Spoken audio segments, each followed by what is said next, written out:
What's happening, y'all? This is Todd Wilson with another episode of Elevate Your Game.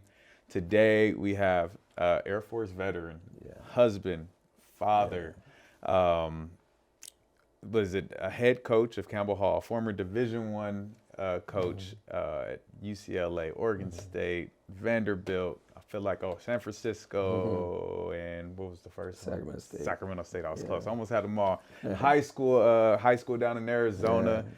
You guys, Mr. David Gray. Thank you, brother. Man, thanks for coming on the Thanks show, for brother. having me, man. Yeah, absolutely, man. We love to start this show off with the wall of hoop movies. Yes. Your favorite hoop movie of all time and why? I got two and they're right next to each other. It's Coach Carter and Blue Chips. And it's a lot like, that's not my life, but I lived it. You know what I mean? And with Coach Carter, obviously a high school coach, and Blue Chips as a recruiter and a coach at the Division One level. So those are my two.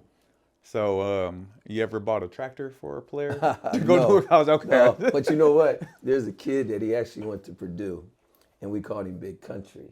And he would call me, and every time he called me, he said, I just got finished cutting grass. So I'm like, he's cutting a small yard. No, he's cutting the field. Oh, wow. So I went, and I was at UCLA at the time, and I went and took a picture of the field right outside Pauley. And at the time, it was an AstroTurf. Now it's AstroTurf. I said, man, you can cut this one. All right, when you come here, we'll let you cut this one. So he didn't end up coming, but no, I wasn't into paying. We didn't have to pay back, for me. So, Right. No, absolutely. Yeah. And then Coach Carter's style, man, I always struggle with this generation of kids, right? The yes coach, no coach, the Yes. sir, right? Yeah. And for military, that's mandatory, right? Right. How do you do that with your kids now? It's a blend. You got to really let them know you love them. So once you get that with them, that you really care, and you still have to do the discipline. But I'm the type of coach that's going to tell you the truth, and I think it resonates with our kids because I've seen the truth. I've been there where they're trying to go, so they know that I'm there to help them get there. But I'm not going to let them fail getting there. So I got to tell them the truth. So that's where I am. But it's different than Coach Carter. Carter is a little bit, that's movie antics, right. and you can't do the Bobby Knight style, and you just got to really show them you love them and care and have fun with them. I took them to my house. They get to see how I interact with my family, and they got to see the other side of a coach too, and to know that I really care about them. I tell them I love them, because I do, and we spend a lot of time together. So it's they see it, and it's I'm not trying to emulate Coach Carter. I enjoyed the movie. It's based on a real true story up in Richmond, near Berkeley, where I used to coach at Cal. But I just loved the discipline that he had. Yeah, absolutely. That's the environment I was raised in. So I love it. When I coach, that's how I am. And so, it's an acquired taste nowadays, though. It sure is. So when did you fall in love with basketball? Oh man, I can't remember. 4 or 5 years old, my dad introduced me. My dad's a basketball junkie and a sports junkie. So when we were growing up, we played basketball during basketball season, football during football season, baseball during baseball season. So I loved all three. And I was probably the best at baseball, but I just fell in love with basketball. And ACC basketball, John Lucas played at Maryland. I grew up in Maryland. I was young enough but old enough to watch him play. Oh, wow. And his teams were very good. And, my dad being a basketball junkie or a sports junkie, we didn't miss any of those games on TV when they came on TV, and we watched the entire game and then talked about it afterwards. And I was young. So when I met John, and I know his sons, obviously, I always told him, you're the reason why I love basketball. And so we have a pretty good relationship. So it's not every day you get to meet the guy that kind of influenced you. So No, 100%. I think sports is the one place that you can really do that. You can find a person and they make you fall in love with the game itself because of how they play, how they operate. And it's like that's what we're trying to do now as coaches. Very true. It's like, hey, this is how you fall in. Like, look how much I love this game as a coach. Right. Love it the same way. And he was a PG, and I played PG. So I always try to emulate him. You know what I mean? And I wasn't the greatest athlete as he was. He's a big-time tennis player too. And but I always try to dime them out and get your teammates involved, and I try to relay that to our kids. Absolutely. So, Yeah. what was your basketball? I'm gonna say career as in the youth in the youth phase for you. I read up a little on you. So you grew up in kind of a military background with the Yeah. family and all that, and then what was basketball? You said you played it during the season. Was Yeah. there training? Did you have some coaches that kind of taught you the game? I learned on the playground. When we played, we learned on the playground, and we always looked up to the guys that were ahead of us. And we had to, for order for us to stay on the court, we had to learn how to win. Yeah. And then because you lose, you're gonna set. So that's where I really learned it. I learned it from the guys that were ahead of me, and some of them became pros, and so that's where I really grasped it. Yeah. Got you. Yeah. And then so no AAU. No, there wasn't AAU back then. I went to 3 different high schools in 3 different states. And Wow. so I was in the transfer portal early, but it was due to my stepfather was in the military. My father lives in Maryland, so I never got on and long enough to get it. I was going to walk on at Northwestern State in Louisiana, and I think I was that level, that good. And but my mom talked me into joining the military, so I went that route instead. And I played in the military, played overseas, and had a great military career, as you would say, playing hoops. So awesome. So what is that like? What does basketball look like in the military? There's kids out there, I'm sure, that have, if that is an option. Hey, I'm going to go to the military. I know there's the Air Force, the schools that you all could play it, but there's also sports within the service as well. Well, back then there was a lot of former Division I players joined the military. Back then there was a lot of, D2s, D3s, and basketball was good. So you go there, every base has a gym. So you go play pickup, that's a high level game, especially on Saturdays when everybody's off. And most everybody. And then you have the base level games, you have post or base level, and then the Air Force level. I played on base teams, we played junior colleges, when I was overseas, we played pro teams. Nice. So it was a great schedule, travel. It was almost like you were in college. You're getting fed, you're getting paid. You know what I mean? You guys had a coach and everything? Yeah, had a coach and everything. They still do. Wow. Yeah, Luke Air Force Base in Phoenix just won. They have a league, like all the bases play against each other. Army, Navy, everybody. That's dope. And the head coach, Paris Daniels, was my assistant coach last year on my high school team. So, and he was the base coach. You know what I mean? So I took my AAU team, the Arizona Magic, a long time ago. Played against the base team. So they play everybody because there's no, they're not under no restrictions. So a lot of junior colleges play them. So that makes sense. Okay. Did playing in that space of basketball at that time, did you ever think you would be a coach? Never. How I became a coach was just by luck. You know what I mean? I was thought I was going to be a college ref because I finished playing. I started reffing overseas. I was the president of the whole organization while I was in Turkey, and then I came back to Virginia. Got stationed at Langley Air Force Base, right where Boo Williams is, and my supervisor was telling me my responsibilities, and he had a plaque on the wall, a Boo Williams plaque. And I had the same kind of plaque. It wasn't Boo Williams, but then he said, "Hey man, do you coach? I need assistant coach." I said, "I'm going to ref." And he asked me again as my supervisor. He said, "Come on down." Man, I went down. He was coaching the 12-year-olds. He had them in practice jerseys, all same sneakers, same socks, practice plan. I'm like, this is more than Park and Rec. I thought it was Park and Rec. He said Boo Williams. I didn't know who Boo was. Right. And then, so I started coaching with him, and I got the bug. So that's how I got into coaching. Wow. Yeah. Because just trying to appease the supervisor a little bit, like, hey, let's rock. Yeah. And I was so happy he loved basketball. Yeah. So we used to talk hoops every day at work. So it was good. And then I got to, he told me, he said, man, in April, Boo Williams has this tournament, and Dean Smith's going to come. That's when he was still living, and Mike Krzyzewski, and Big John Thompson, and I said, man, that ain't gonna happen. So this is like the OG Boo Williams Yeah, Classic, or is it yeah, Invitational? What is it called? they Yeah. still have it Yes, every right, year on right. the EYBL, Mm-hmm. and it was before the EYBL. Obviously, it's 1997, Okay. and I go to Holland Hall on Hampton University. That's where they had it, and here comes John Thompson. Here comes everybody. Every college coach in America was there. I didn't even leave the gym, and they would start games like 1 o'clock in the morning, 2 o'clock in the morning. It wasn't as organized as it is now. Like 1 a.m.? Yeah, because the stuff would get behind.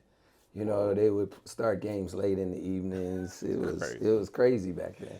Little Yeah, Wild Wild West. yeah. The coaches could talk to the kids, could talk to the. So when I became a AAU coach, the college coaches would meet me at the bench and start talking. They couldn't talk to the kid during the thing, but they could talk to the coach. So they're like, "Hey, man, your kid is big time," and my kid would be standing right beside him, but he's talking to me, and he's sitting on the bench right before the game. Then they leave, and then they changed all that. The rules changed. Right. Yeah, so it was That's crazy. crazy. Why did they change the rules? I don't know.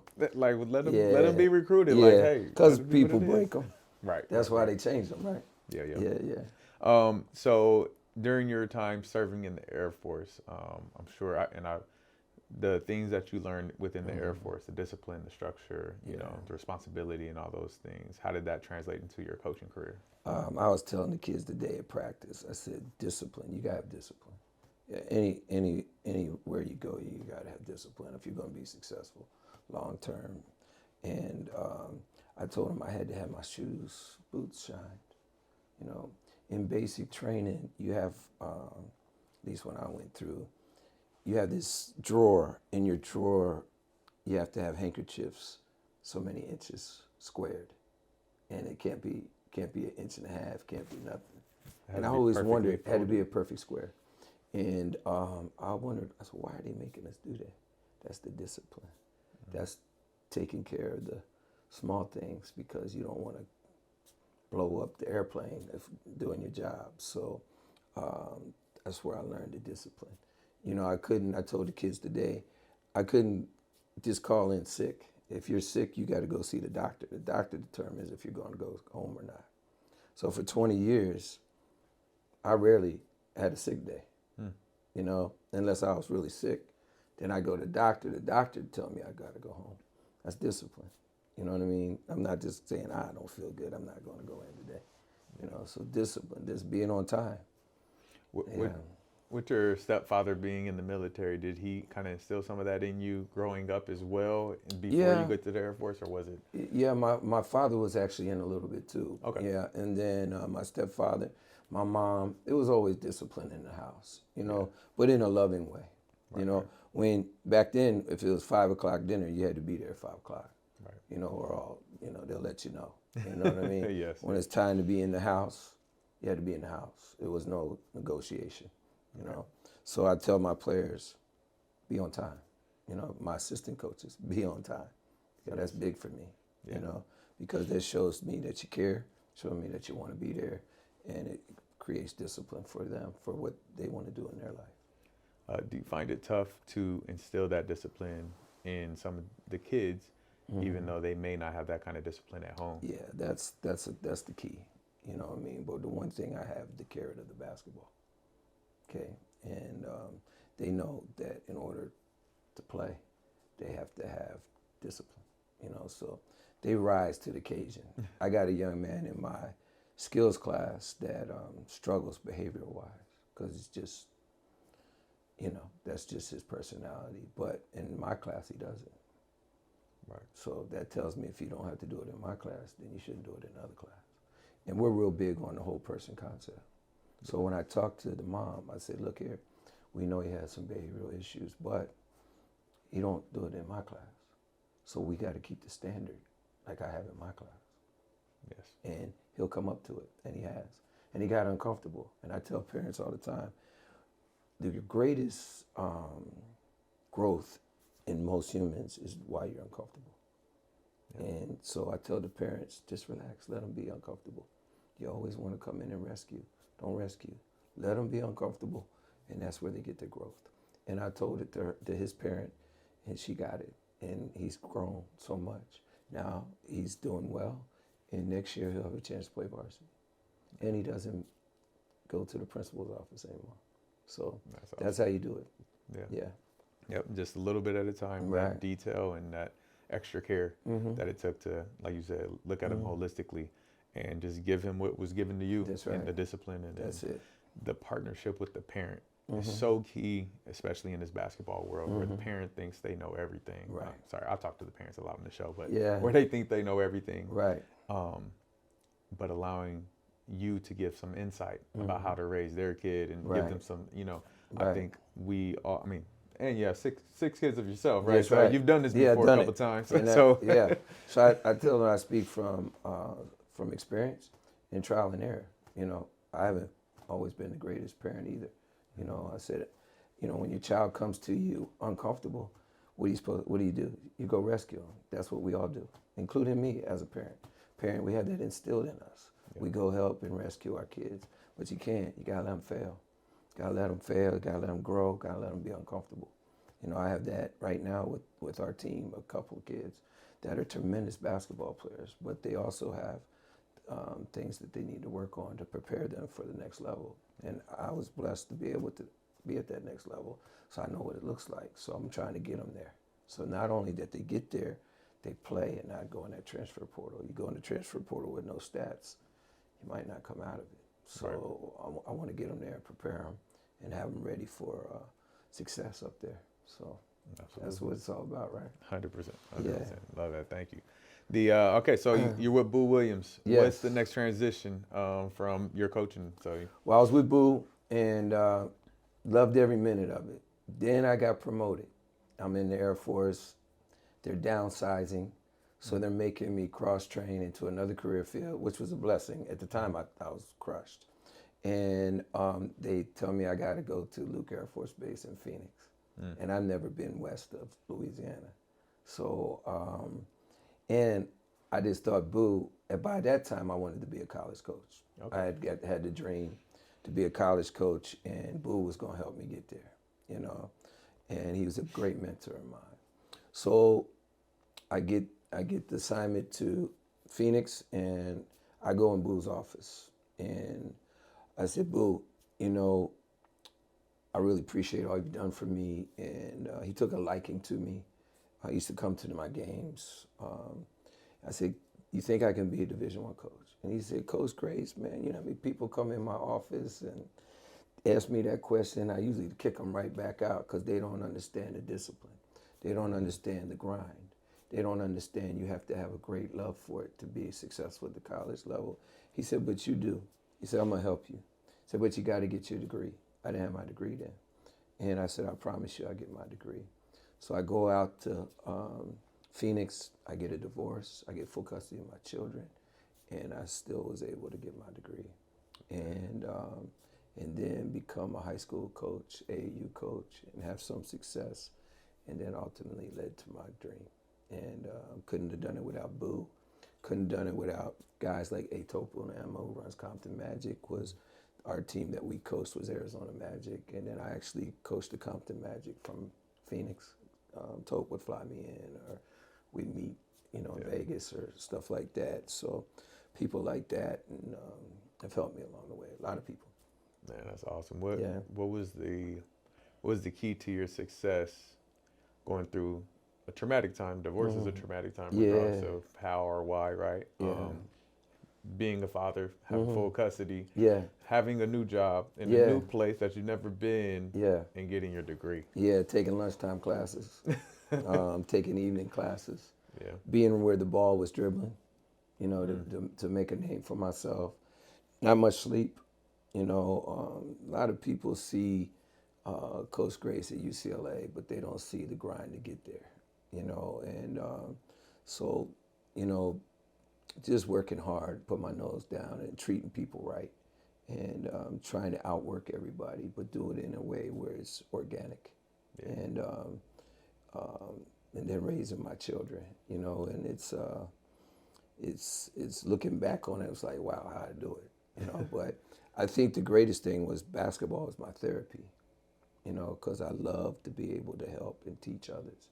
And that got me through the divorce. It got me through being a father, you know, especially when they became high school age. And I was a high school teacher when I retired from the Air Force. And when they were freshmen, they didn't come around me. And then when they were seniors or juniors, and my other son was young, but they wouldn't leave my room, my classroom. Yeah. So to see all of that and look back on it was wow. We was able to get it done. So Man, that's awesome. yeah. And so were you coaching at the same time of getting your degree as well? Yeah, I was coaching AU. Man. I was a freshman coach at Trevor Brown High School. My supervisor, Ron Goodwin, another mentor of mine, allowed me to come in early and work and then get off early to go down and be the freshman coach. At Trevor Brown, we had very good teams. Then I started with the Arizona Magic, and we had really good, you know. The Jared Bayless years? Jared Bayless years. Oh, man. Yeah, I Louis remember Amundsen. that. Louis Amundsen, yes. Yeah, 10 years in the league, you know. Yeah. And we hit it just right where we had talent. Right. You know, because back then Arizona would have some talent. They're not as many, all before the prep schools got there. And then, you know, they had the Mike Bibby years, and then it would go down, and then it back up. So we hit it just right where we had a lot of talent. Nice. Lawrence Hill, Stanford. I mean, we could go on to this. One year, the whole team was D1. So, and we had great success. So, just hit it right. Any memorable moments in games when you're playing with that team in a Vegas tournament or anything that really stands out? Coming to Los Angeles and playing in Dinos's event at the Warrior Center down in Anaheim, near Disneyland, and we beat all the California teams, which was unheard of. Now we didn't play them all, but we beat all the top ones that were in that event. I think we won 5 games over the weekend, and that was unheard of in Phoenix. So I'm coming out of Phoenix, so we came back, you know, chest held high, and we thought we arrived after that, because that's not easy to do with all the talent in this city. So, No, not very difficult. California, right? Yeah. Then as you already have this, you already know you want to be a college coach Right. at this point, and so you know you're coaching, investing into the high school kids, AAU circuit. What are you doing to prepare yourself, like mentally or networking wise, socially, to step into that college space? When I was an AAU coach and high school coach, especially AAU, when we played the other team, I went over and tried to get to know the coach. Most people would say, that's my rival, I don't want to talk to him, we're playing against them, try to beat them, don't like them, and stuff like that. I was trying to get to know him, because I said, hey, when I become a D1 coach, I might need one of the players. Yeah. So I was really trying to network wherever I went, and trying to get people to, or trying to get to really know them, and not do it. I do it organically, you know what I mean, and really care about people, and that helped me later down the road. Yeah, no, I remember the first time I met you was Sky. I think when Sky was somewhere like that. I think that's where we connected, and like you said, it was very organic. Yeah. Became Facebook friends. We old, y'all. Facebook friends, but like, you know, would comment, like stuff, and like just off of meeting you one time, and anytime I ever texted you or called you or anything, you answered like it was nothing. It was like, man, this dude. Where it feels sometimes as if some coaches are not accessible because they're grinding, they're on their journey. You just, you know, very genuine. So I mean, I always appreciate that about you. I appreciate that, man. That means a lot. My upbringing, you know, if somebody thinks enough of you to call them or text them, you should think enough of them to text or call back. I don't care how busy you are, you know, and not just because you need something. You know, in college, as a college basketball coach, you're always needing players. So you're in the need business instead of the giving business. And it shouldn't be like that. It should be give and take. And get a chance to know the person, you know, not just because they have a player. I would call coaches and text with coaches, couldn't help me. You know what I mean? But that's because of the relationship, and that's because of my parents and how I was brung up. You know, if somebody calls you or tells you hi, pick up the phone, you know, or hit them back, say thank you, and then talk to them. How are you doing? You know, if they text me, it's not just going to be, me trying to get something from them. That's not how it works. Absolutely, man. Yeah. No, good advice for you young coaches out Yeah. there, man. Network, go shake somebody's hand That's across the way. No, that's right. great stuff. I've always, I try to be like Switzerland, man. I try to have a relationship with everybody in the basketball community myself, but as a coach, I never really thought about, like, especially in the AAU scene, go and network and shake that part. Like you said, you knew you wanted to be a college coach, so hey, I'm doing my job now before you even have the position. That's right. And get to know the players. Yeah. You know what I mean? Because we're in the player business. So get to know their families, and do it generally, And I like to know when I meet people, where are you from? Yeah. What high school did you go to? There's always something that I might know or know somebody that knows them, right. So that's very intriguing to me. Absolutely.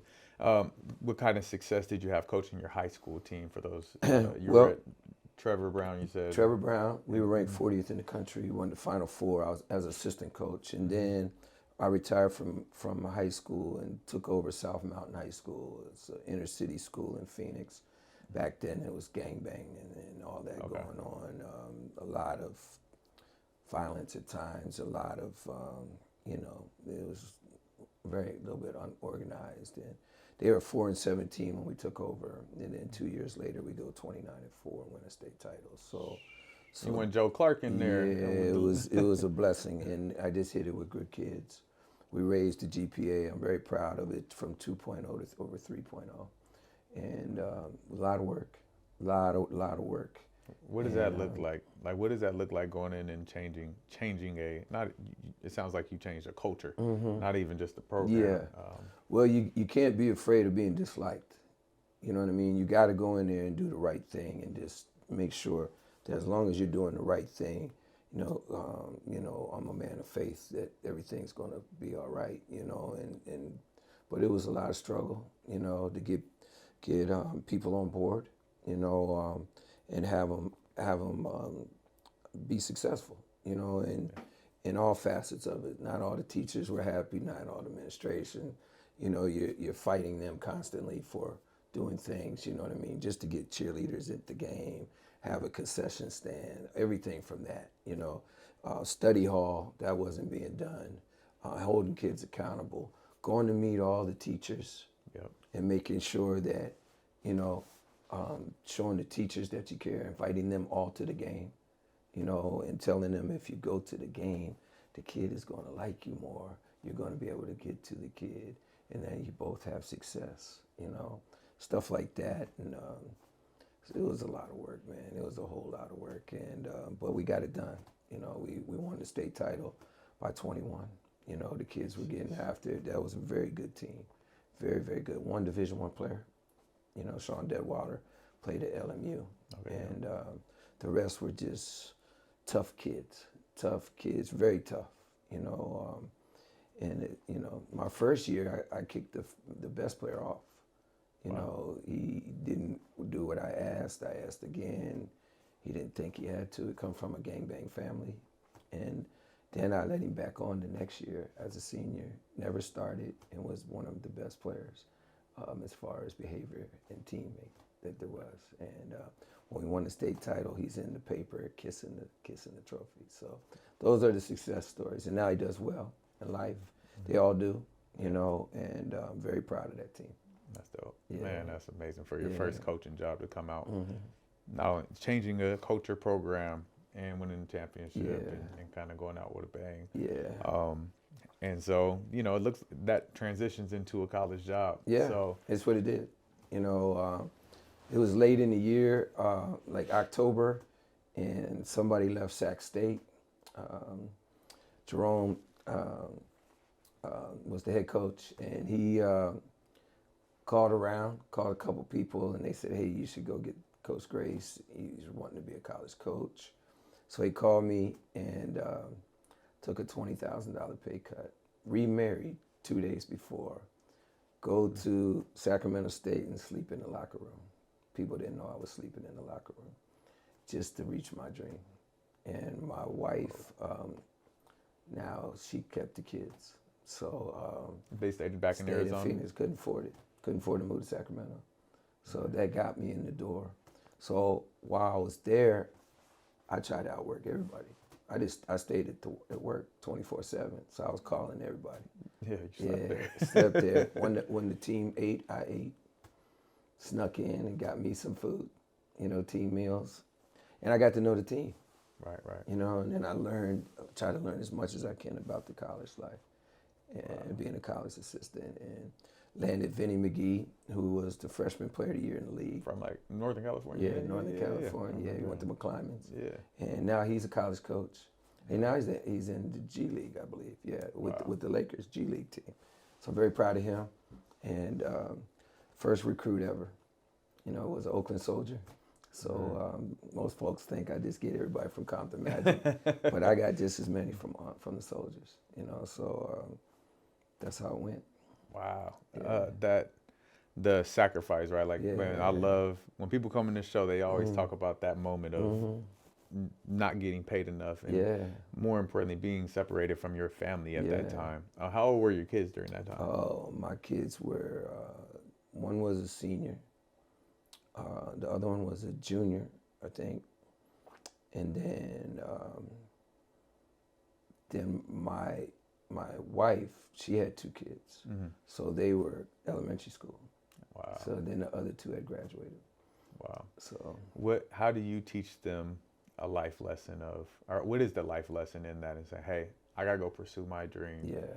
And still being a good father, right? Distance doesn't make you a bad father. Right. What's the life lesson there? Yeah, to show them that, just what you said, to go for your dreams. I every chance I got home, There was always a phone call away.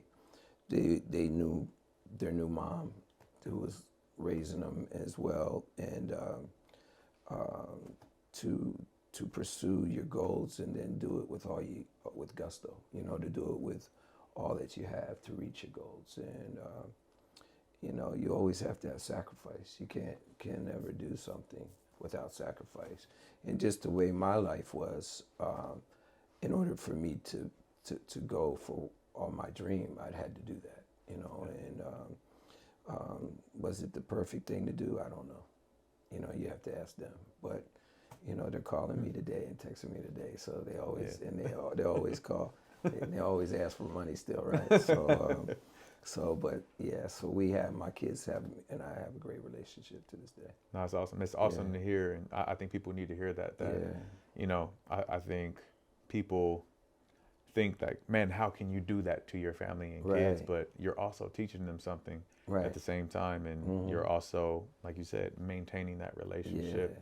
And you've been able to do it throughout your life and career outside of your family. What makes you think you're not recruiting your own kids? That's you know what I mean? Like That's that kind of thought. That's right. There's, I would recruit kids in Atlanta because my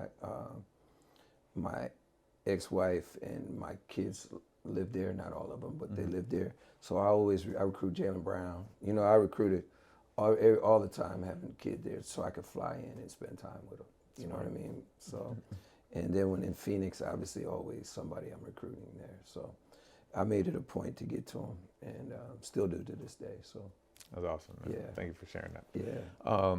Okay, so Sac State, there for 1 year. Just 1 year. 1 year. 1 year, and then Jesse Evans calls me at the University of San Francisco. And I got a pay raise to 55, but I had to go live in San Francisco. So it's not a pay raise, right? So it's like a decrease. We're pitching pennies. My wife comes, my kids come, and she gets a job at USF as well. So now we're putting it together. So I'm still struggling, living in South San Francisco. The market there was so tough. I remember going to rent a house, and there was like 50 people there trying to rent this small little house, and they're wanting way more for it. So I bribed the owner with USF tickets. I said I could get USF tickets. So he took that over me, and then that's how I got this little old, it was a house, but it's not really a house. It was that big small. As this room? Yeah, a little bit bigger, and we got through. That was the year when Jesse Evans got let go halfway through the year. So my second year at D1, I'm in limbo. because my head coach gets let go. They bring in Eddie Sutton. I got to learn from Eddie, but then they at the end of the year they didn't renew because I went in with Jesse. Right. So I went back to be a high school coach, and during that summer, to the team that we beat by 21 points. They hired me. The AD said, "Hey, we want you to be the coach," right? So I'm there, and then Craig Robinson gets the job at Oregon State. I don't know Craig. That's Michelle Obama's brother. Okay, yeah. And the assistant coach calls Ato at Compton Magic, one of the players, and then he's talking to him. His name's Doug Stewart, and they went back and forth on, and Ato said, "You should hire my guy. You know what I mean? That'd probably help you get some kids." And so they did. And they hired me as, check this out, and because you know the guy I'm getting to talk about, they hired me as director of basketball ops, right? Okay. So I'm happy, about the same what I'm getting paid, but it's going to Oregon, so I'm making a little bit more money. I go up there, they're going to hire Robert Eichart with BTI because he had academic kids, and Craig Robinson was the head coach at Brown. So Robert would help him get kids at Brown, so he was going to return the favor, hire Robert, and Robert was going to come up and be the third assistant. So I didn't know Robert at the time, but Robert said, "Let me go through the July period with my team, and then because I need to work on getting some kids off my own team, because Oregon State wasn't, a destination for some of them." Right. And so he does. So I asked Craig, because I had already took the test, the recruiting test, I said, "Can I go on the road?" So in July, because Robert was still coaching AAU, and that's what they do in the business, especially back then. So Craig said, "Yeah, you can go on the road." Well, while I was on the road, Roberto Nelson, Pac-10 scoring champion, he commits to us. And Big Joe Burton, who's still playing to this day, 6'8", about 280, led us in assists for 3 years. That's how good he was. And still playing. Baby Jokic? Yeah, big, just like him. Was playing in France, had a great career in France. He commits before the July period's over with. So after talking with Robert later, Robert just said him and his wife just wasn't feeling Oregon, and they wanted to stay. So they promoted me to assistant coach. So I go from, our head coach getting let go at San Francisco, going back to high school coach. And before the summer was out, back to the Pac-10 back then. And that's like moving forward. Right. You know what I mean? Yeah, stepping up. And now I was there for 5 years with Craig Robinson, got to hang out with Barack Obama and go to White House every year. So that's pretty cool. My life has been amazing. You know what I mean? So not everybody gets to go and hang out. It got to the point we were going over to Uncle Barack's house. You know what I mean? Because we knew how it was supposed to be. And Did you hoop with him? No, but Jared Cunningham did. We went in the back of the White House. They have a tennis court, but they have a basketball goal at the tennis court. So we went all out there, and then Jared, I think it was Jared, might have been Roberto, said, "Let's play one-on-one." Now, he loves hoops. Right. Really loves hoops. Amazing person. The first time I met him, we were at a food bank in D.C., and they had quartered it all off. They had Secret Service in there. So there's like 40 employees, family members, and basketball team, our team, Michelle, and a couple other staffers. So he comes walking into the warehouse, and we're already putting stuff in bags for the homeless. Michelle's there too, and he goes and shakes everybody's hand, and I just so happen to be by Craig. So right before he goes to talk to Craig, he comes over to me, and he hadn't been president very long, and he says, "Hey, David, how you doing?" I said, "He knows my name. Isn't that amazing?" Yeah. And he worked the room. To this day, I've never seen anybody work the room like that. And he comes up to me, "Hey, David, how you doing? Take care of Craig for me." And I'm like, to this day, it blows my mind. This guy remembered my name. And I was a high school coach a couple months before. You know what I mean? So, Right. So that's learning from that. How to be genuine, how to really make people feel good when you meet them and you talk to them. I think that's important. Did he give a different handshake to different No, people in the room? no, Okay, no. it's not like the Key No, it Peele wasn't like skit? that. No, No, okay. but a little bit like Right, that, right. you know. And then he sent me, he sent everybody on the team, not just me, a picture of us in his, I think he's a senator before, right? In his senator's office, because that was the year before he was just transitioning into the White House. So, and they said, yes, we can, David, on it. And I got it in my office. So I think that's amazing. That basketball gave you an opportunity to meet the Yeah. president. That's crazy. And hang out with him. Right. You know, Yeah. and I went on vacation, which I never do. I had a vacation. This is like a couple years in. I go back, and it's like 5:30 in the morning. I'm going to go get a workout in the weight room. And this is at Oregon State. And I walk up, and there's this big white truck in front of the building. And I'm like, that's unusual. Are they unpacking? Are they moving? So then I walk around, and I walk open the door to go in. And there's two Secret Service guys in there, right? And I'm like, I don't know the Secret Service, but I'm like, and they said, David, how you doing? I'm like, how you know my name? You know what I mean? Yo. Yeah, I'm like, whoa, you know? And then he said, Michelle's in there with Craig's wife. They're in there working out. No one else is in there. So he said, I said, can I go in? He said, yeah. So I go in. We're on the, I think I'm on the ellipticals. Yeah, we're on the ellipticals. And Michelle's in the middle. Craig's wife's on the other side. And I'm on the other side. And we're holding a conversation. And back then we didn't have the selfies. You know what I mean? I wish I did.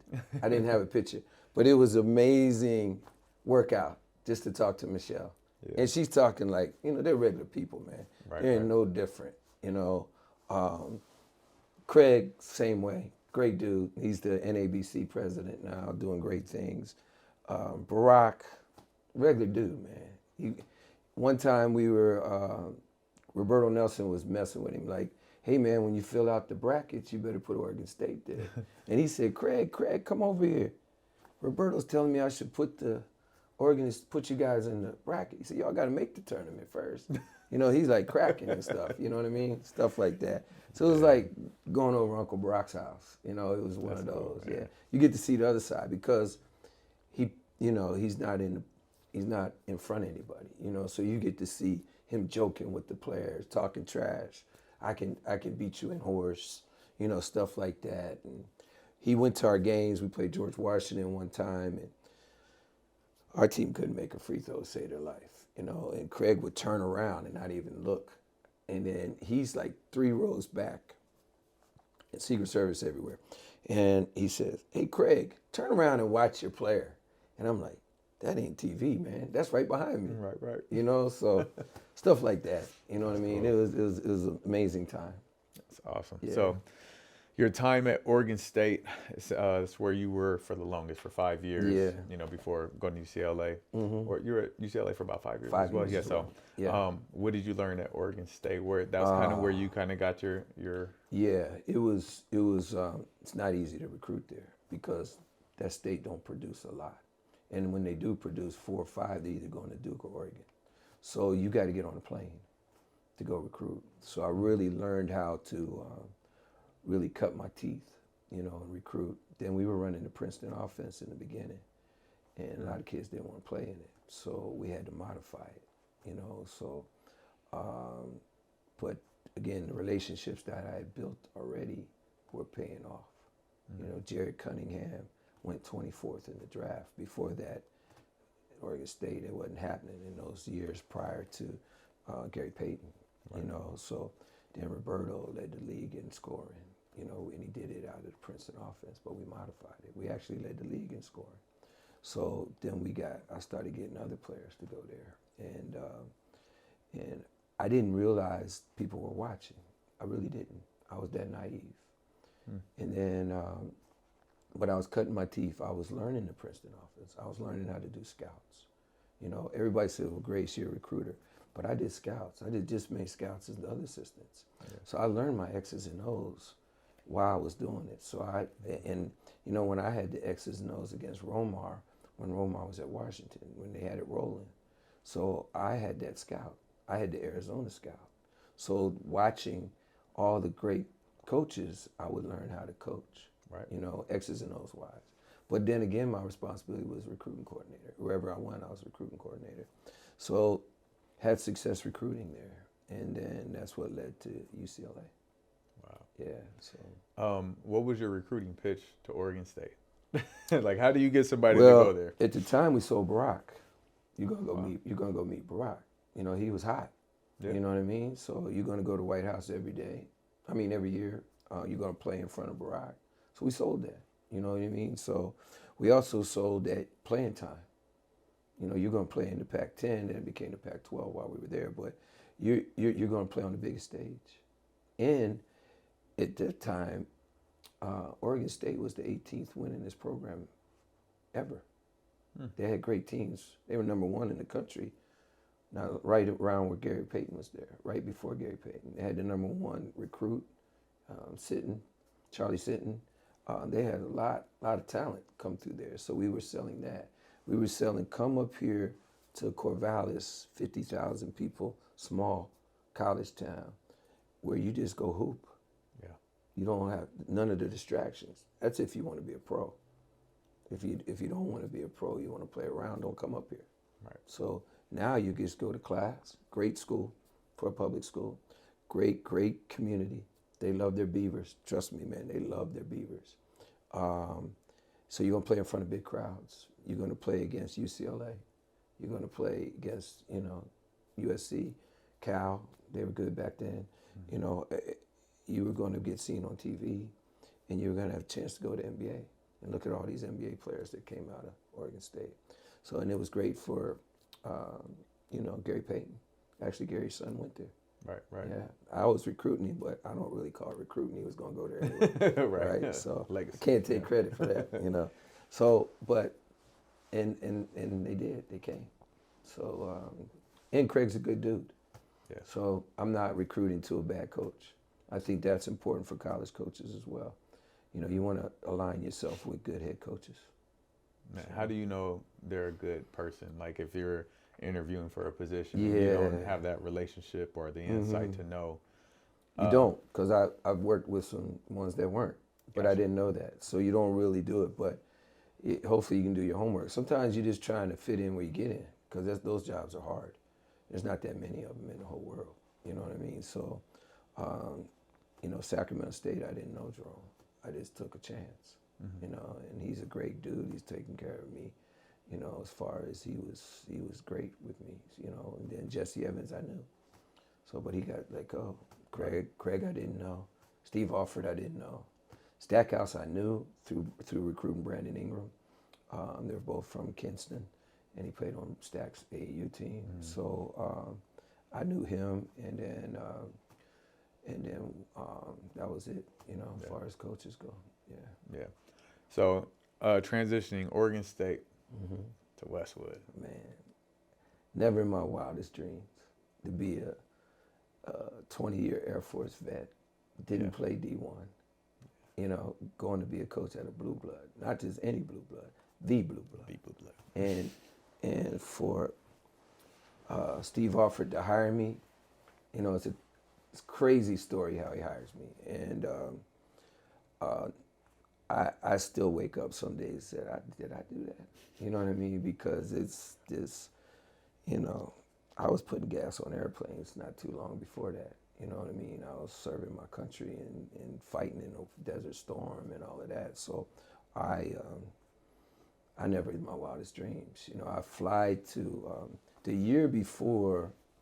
The story's crazy. The year before Steve gets the job at UCLA, he's at New Mexico. His son is a high schooler. And Craig Neal, who eventually took the job from New Mexico, was assistant coach.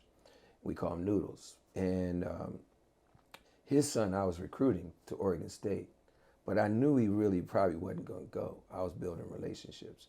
Me and his son are still close. He hits me up all the time. So I'm recruiting him. I'll go to AAU events to recruit him and talk to Noodles. I didn't talk to Steve. Steve wouldn't talk to me. You know what I mean? Steve was like, who's this dude from Oregon State? You know what I mean? So I'm recruiting him. So Craig says, hey man, this is the year before, I think I'm getting Colorado State. Would you want to come? And it was like 4 or 5 years at Oregon State, so I was looking like, I might need a change. You know what I mean? I love Craig. I loved up there. And he said, I'll make you associate head coach. Then that's important. Yeah. Because that was something I didn't have. And he gets to the point where he thinks he's getting it. So he calls me. He doesn't get it though. So I'm still doing the networking and still recruiting his son. And then Steve gets UCLA. He gets New Mexico. So he calls me. He says, hey man, let's meet at the Final Four and think about hiring you. You know what I mean? I'm like, why are you waiting? You know what I mean? But I'll play the game with you, right? So going to the Final Four, that's when Dan Marley took over Grand Canyon. I had a lot of time in Phoenix. Dan said, Grace, I'd like to interview you. We can pay you. And I said, okay, so we're going to meet at the Final Four as well. Now, Andy Enfield just gets USC. Andy Enfield played at Johns Hopkins. My old high school coach in Maryland became the assistant coach at Johns Hopkins and coached Andy. So when he got the job, he calls me and says, hey, I'm going to give you Andy's number. So Andy was supposed to, and I was supposed to meet that Monday. Now you come in on Thursday, you leave that Monday. So he was wanting to interview me that Monday. So that told me he was going to interview other people, right? So, and he don't know me, so he don't owe me nothing, right? So I fly in. As soon as I land, I look at my phone. There's like 30 texts. Hey, Steve Alford has been calling people, and he's interested in you. And I'm like, why? You know what I mean? I don't know him. You know what I mean? And you never know who's watching you. At Oregon State. I'm like, well, I ain't do nothing special. I'm a Air Force dude, right? So I'm thinking, they messing with me or what? So it was an hour later. Ato calls me about 20 minutes later, and he said, hey man, I just got off the phone with Steve, and a couple other people had called. I think he wants to interview you. I said, why? And he said, man, come on. He said, you can get players, right? So I said, all right. So that then right 10 minutes before, no. Steve calls me, and all the hotels in Atlanta at the Final Four were in the same hotel. What is the odds? He calls me, he says, hey David, I understand you're in the same hotel. He did his homework. He said, would you mind? I'm interested in interviewing you. Would you mind? It was 8 o'clock. Would you mind meeting at 9? I said, yeah. So I hang up the phone. I'm like, unbelievable, man. So now I'm trying to do all the research on UCLA, right? Because all I know is John Wooden and the guys that played there. So I'm doing my research, and in 15 minutes, Noodles texts me, hey Grace, I hear you're interviewing at UCLA. He says, if you're interviewing at UCLA, I'm not interviewing you. So I called him. I said, man, what are you talking about? He said, I can give you way more money. I said, yeah, but you can't give me them 4 letters. You know what I mean? So he says, are you going to interview? I said, yeah, I'm going to interview. Yeah. You know what I mean? It's not about money with me. So money takes care of itself. Okay, so I go up there, I'm interviewing. Halfway through the interview, Steve's daughter, because it's a suite, Steve's daughter walks in. She's a sophomore in high school. So I get up, I go say hi to her during the interview. That's my military background. That's the way I was raised. Yeah. So I shake her hand, then she goes off. Then I go back and sit down. So after the interview, Steve said, you got any questions? I said, yeah. When you gonna make the call? He said, why? You got something else going on? I said, yeah. And he said, well, what you got? And I said, well, Grand Canyon. He said, what's that, D2? That's Steve being sarcastic, and laughs at me. Right? I said, no, it's in Phoenix, because I don't know him. Right. So I'm not falling for you know what I mean? He says, well, when you got that? I said, I got it at 12 o'clock tomorrow. He said, you got anything else? I said, I got New Mexico. And he just came from there. Him and Noodles are best friends. He said, I ain't worried about it. Then he said, you got anything else? I said, yeah, I got Andy Enfield.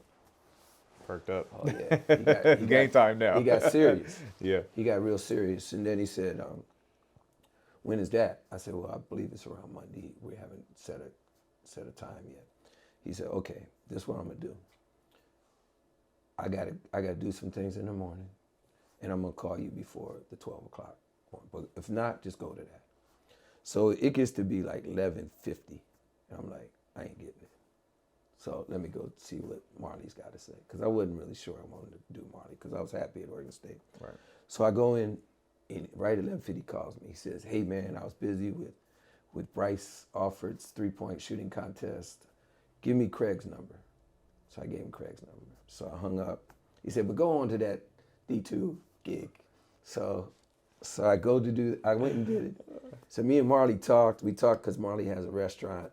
So I used to go to his restaurant. He had great wings, and go watch the Diamondbacks. It's right downtown. Then my wife and I would go and eat wings, and that was a good night, right? Yeah. So telling him about his wings, and he said, Grace, that's a nice suit. Where'd you get that? I said, Phoenix. Oh man, tell me where. So we're talking about everything but the daggone job. Right. So afterwards he said, hey Grace, that was a great interview. I got a couple more, I'll get back with you. So I walked out like, okay, I'm not really gonna go anyway, probably not. Right. And then, so I'm walking out, and Buzz Williams, he was at Virginia Tech, I think, at the time. He comes up to me and said, Gracie, who did you interview? Because I had my suit on. Mm-hmm. And I'm in the lobby, because that's where I interviewed, in the main lobby, where the coaches are. And then he's cracking jokes, and then I turn around, and it's Craig, my boss, Robinson. He said, Grace, you got anything, David, you got anything going on? And I said, Coach, you wouldn't believe this. Last night, all these people called, mm-hmm. and I interviewed, and I was going to tell you, which I was. Right. He's busy because it's still Barack, man. You know, everybody's trying to get to him to get to Barack. So he said, oh, okay. I said, and Steve's probably might call you. So he said, cool. So at that point, I didn't know what he was going to say to Steve. So I didn't know if it was going to be favorable or not. So at that point, I just go and sit down in the lobby. I'm exhausted, right? Yeah. And the Archibalds, Bo and Damon, they come over and they talking, and then they said, Grace, I heard you interviewed at UCLA. I said, how'd you know that? I didn't tell nobody. Mm-hmm. He said, come on, man, it gets out.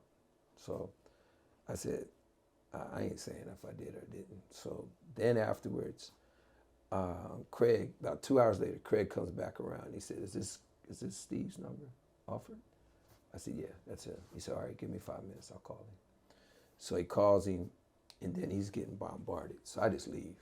I go back to the hotel, take off my suit, chilling, and about 40 minutes later, Steve says, hey, David, do you want to go to dinner? So we go to dinner, and I'm sitting across from him. He's got his whole family there. He's got Eddie Schilling, who was assistant coach there. Now he's at Grand Canyon. Yeah. He's there. He got his agent, Mike Barnett, who runs grassroots for Adidas, or high up in grassroots. And none of them are talking to me the whole meal. And I'm like, why did you bring me?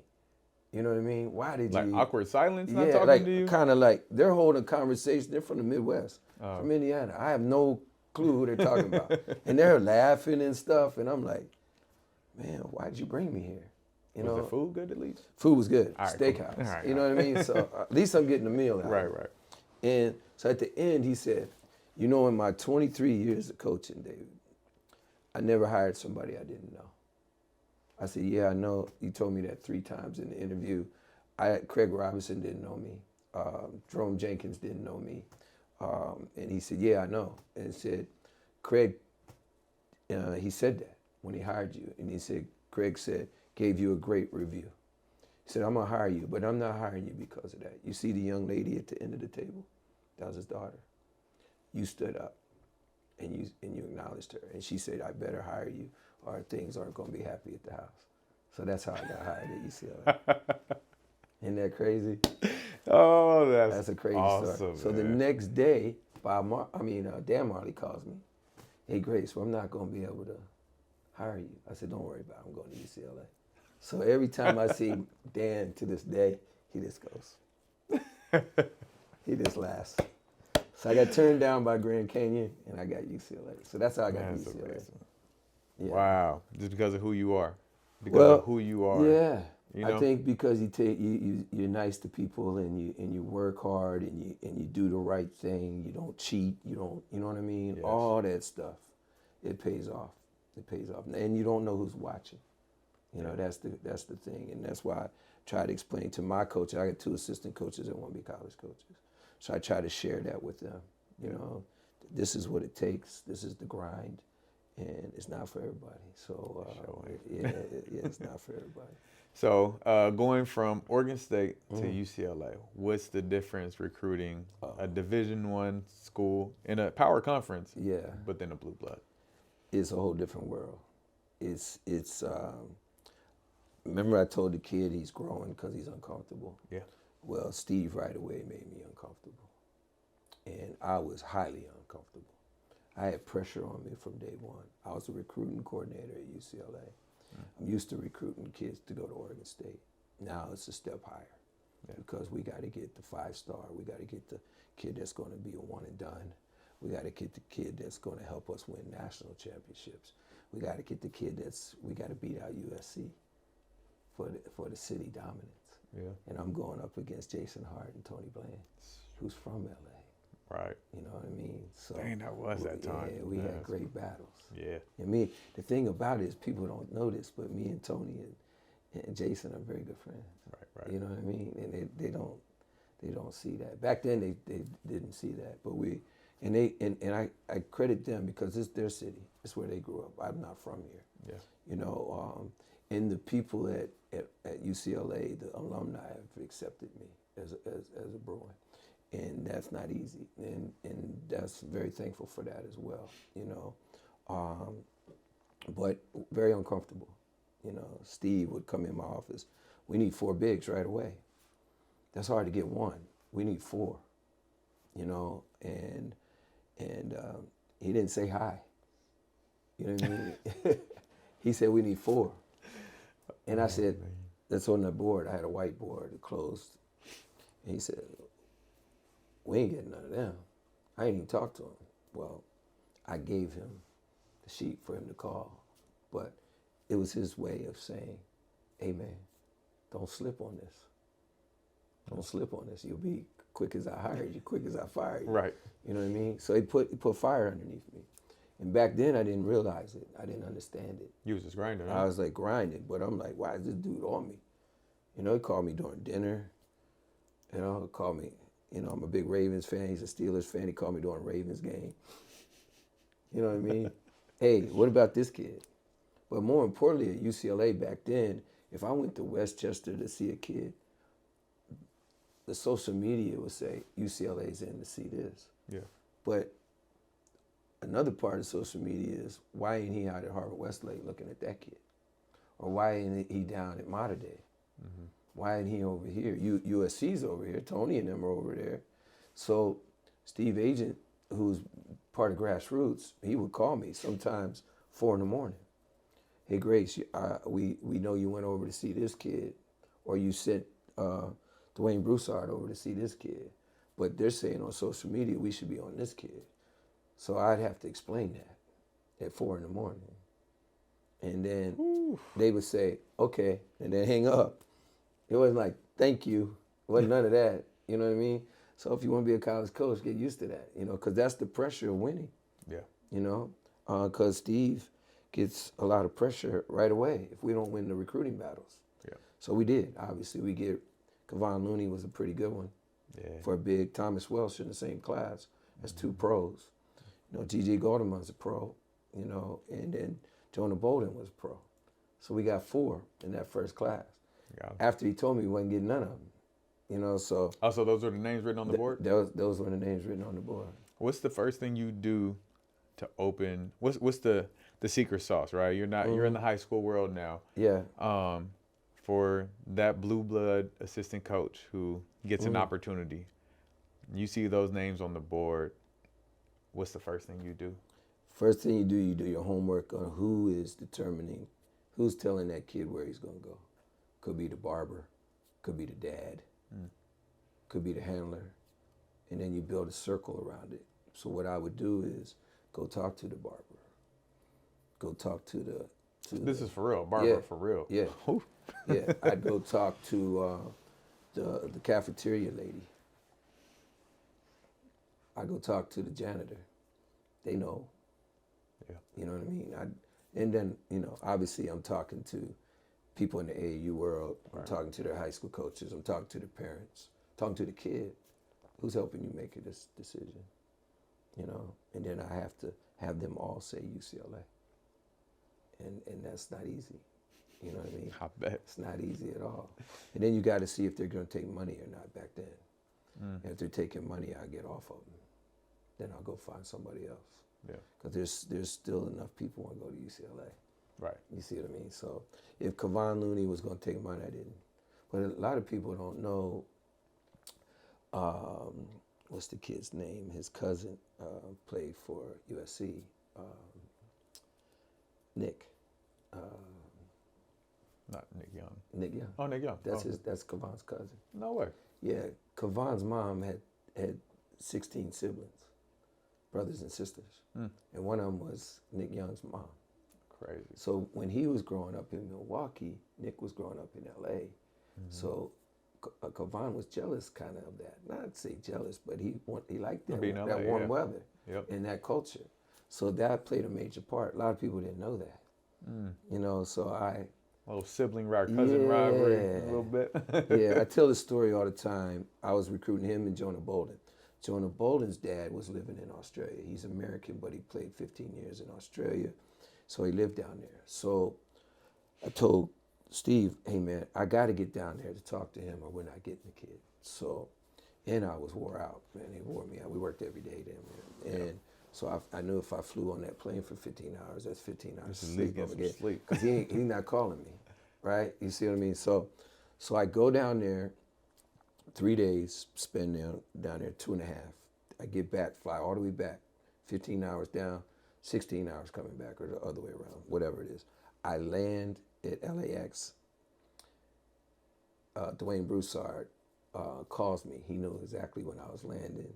Calls me, hey, as soon as you get through customs, you need to come straight to work. I said, I can't kiss my wife. I haven't seen her in three or 4 days. Yeah, do that real quick, but Coach Alford wants to see you. I said, am I getting fired? What's the deal here? He said, no, we got something for you. So I do that. I get to the office. He said, Grace, I got to get you out to see Kevon. Kevon has 6 a.m. Practice tomorrow morning. And you and Dwayne are going to go back to LAX, catch a flight to Chicago, because it couldn't be no direct flight to Milwaukee. Right. So, and then you're going to sleep for 2 hours at Midway, because the hotel's right across the street. Then Dwayne's going to drive you to Milwaukee, and at 6 a.m. you're going to meet with Kevon and his staff, and his high school coaches and all that. So I said, you want me to do that? I'm dead tired. I don't even, because 15 hours on the plane, you know what I mean? They're going down and coming back. Jet lag, all that. But I love that stuff. So I do that, go by, kiss the wife, change clothes, fly. We land in Chicago. It's like 11. I can't sleep. I don't know what time zone I'm in. And I just can't go to sleep. So Dwayne hits me up. Hey, let's go. You ready to drive? I said, yeah. Okay, so I drive. Soon as we get there at the high school, now I'm tired. I'm wore out. And on the way, I called Kevon's AAU coach. Okay, so I set up a lunch after we meet in the morning at 6. Then we go talk to the high school, and then we're gonna go have lunch with the AAU coach. So we fly in, I go talk, and now Bo Ryan is in the gym, Wisconsin. Conzo Martin was at Tennessee, the head coach is in there, and their head coach is in there. Duke is on him, Michigan State's on him. And he says, and I go in, and Kevon is great. He's an amazing young man. So I'm in there watching how he interacts with them. Because if he interacts with them, I'm going to go break it up. Okay, because I know he has to go to class after the practice. The practice starts at 6. So everybody's not going to have a chance to talk to him. So I already did my homework, I already called him. And back then, kids didn't really pick up and talk, but he did. So I'm like, okay, we're pretty good. And I was going to talk to his AU coach, who had major power over him, still does to this day. When I say major power, he has influence. Yeah. So we go. I watched all the dynamics. Kavan was very cordial with everybody, but not overly cordial with nobody. He didn't have to be cordial with me. I already did my work. So then afterwards, meet with the high school coaches. His assistant high school coach was also assistant AU coach. So then afterwards, I go and I got a day room at the hotel from 9 to 11. And I hit that bed, and it was the hardest thing I ever had to do to get up. I'm deliriously tired. Get up and go to the lunch. I pretty much did the work anyway. So we're having it, and that was a good meal. So I was enjoying that. Have a great talk with the AU coach. Now we head back to back to the airport. Catch the flight. Steve wants me in the office at 6:30. And we got Jonah and we got Kavan. Boom. Yeah. So if you want to be a college coach, those are the lifestyles. Yeah. Crazy. Yeah.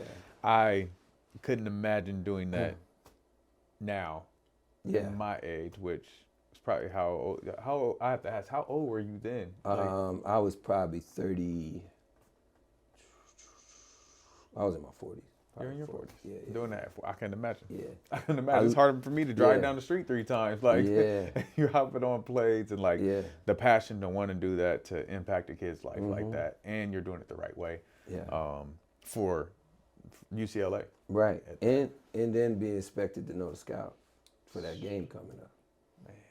You know. You sleep like a baby now, huh? I learned how to sleep on planes. Whoa. I learned how to do that. I learned how to sleep on planes. Especially I would sit down if there's anybody want to talk to me, because a lot of time I got UCLA gear, so they want to talk to you. And I just say, ma'am, sir, I haven't slept in 3 days. And, then I'm out. I'm out. So they don't mess with me, I don't mess with them. And probably the flight's even better. You know what I mean? So, but I really learned how to sleep on planes. Man, so, that's awesome. That's awesome, man. At your time at UCLA, or just here in recruiting in general, people say like all your kids are Compton Magic kids, or all your, you have this connection to an AAU club. Like, that's not a bad thing. No, like it's a great thing. Right? Isn't that the whole purpose? Is that this program is producing high-level athletes that can fit your school, and that you have a connection there. Right. And so, I guess explain that connection, and how can one harness harvest that connection. Yeah. Well, we were Arizona Pump and Run with the Pump Brothers prior, so that went okay. Then Ato, who knew Anthony Ray over in Phoenix, me and Anthony were running became the Arizona Magic. Anthony knew Ato, so Ato said, "Hey, I want to get into Arizona. Why don't we create Arizona Magic, where I got the Compton Magic?" So that happened, and we became Compton Magic. This would be still before the shoe deals. Okay. And we had great success. So, and I got to know Tope. Tope's a great person, and I built the relationship, and to this day, we played down in Linwood. We hang out, him and LeVar and us, with me getting Lonzo and the family to go to UCLA. Tope was a part of that. A lot of people don't know that. Even though he didn't play for them. Never played for him. Wow. He knew Kavan Looney's AAU coach, because they used to share kids back then. You could share kids. Right, when they could go across the border. States. Yeah, you could do that. Yeah. So built the relationships. So even though I was a Compton Magic person, I still had a great relationship with Mark Olivier to get the Soldiers kids, whose Adidas and Nikes almost unheard of. Right. So because I was genuine to them, they knew I was going to take care of their kids, and they knew I wasn't, just trying to get the next gig. You know what I mean? Off kids, and you can't do that. So it helped me being older, because I realized relationships, and I realized all money and good money, you know what I mean? And I realized how to do it the right way. When the FBI scandal hit, the greatest thing about it is Compton Magic had kids that could play, and they had 2-parent families. that didn't need money. So my recruiting pitch was, if you want to take dirty money, go somewhere else, and then you sleep. You sleep the way you sleep off stealing money or doing bad, doing it dirty, or you said your son's a pro. Wait 7 months, get the good money.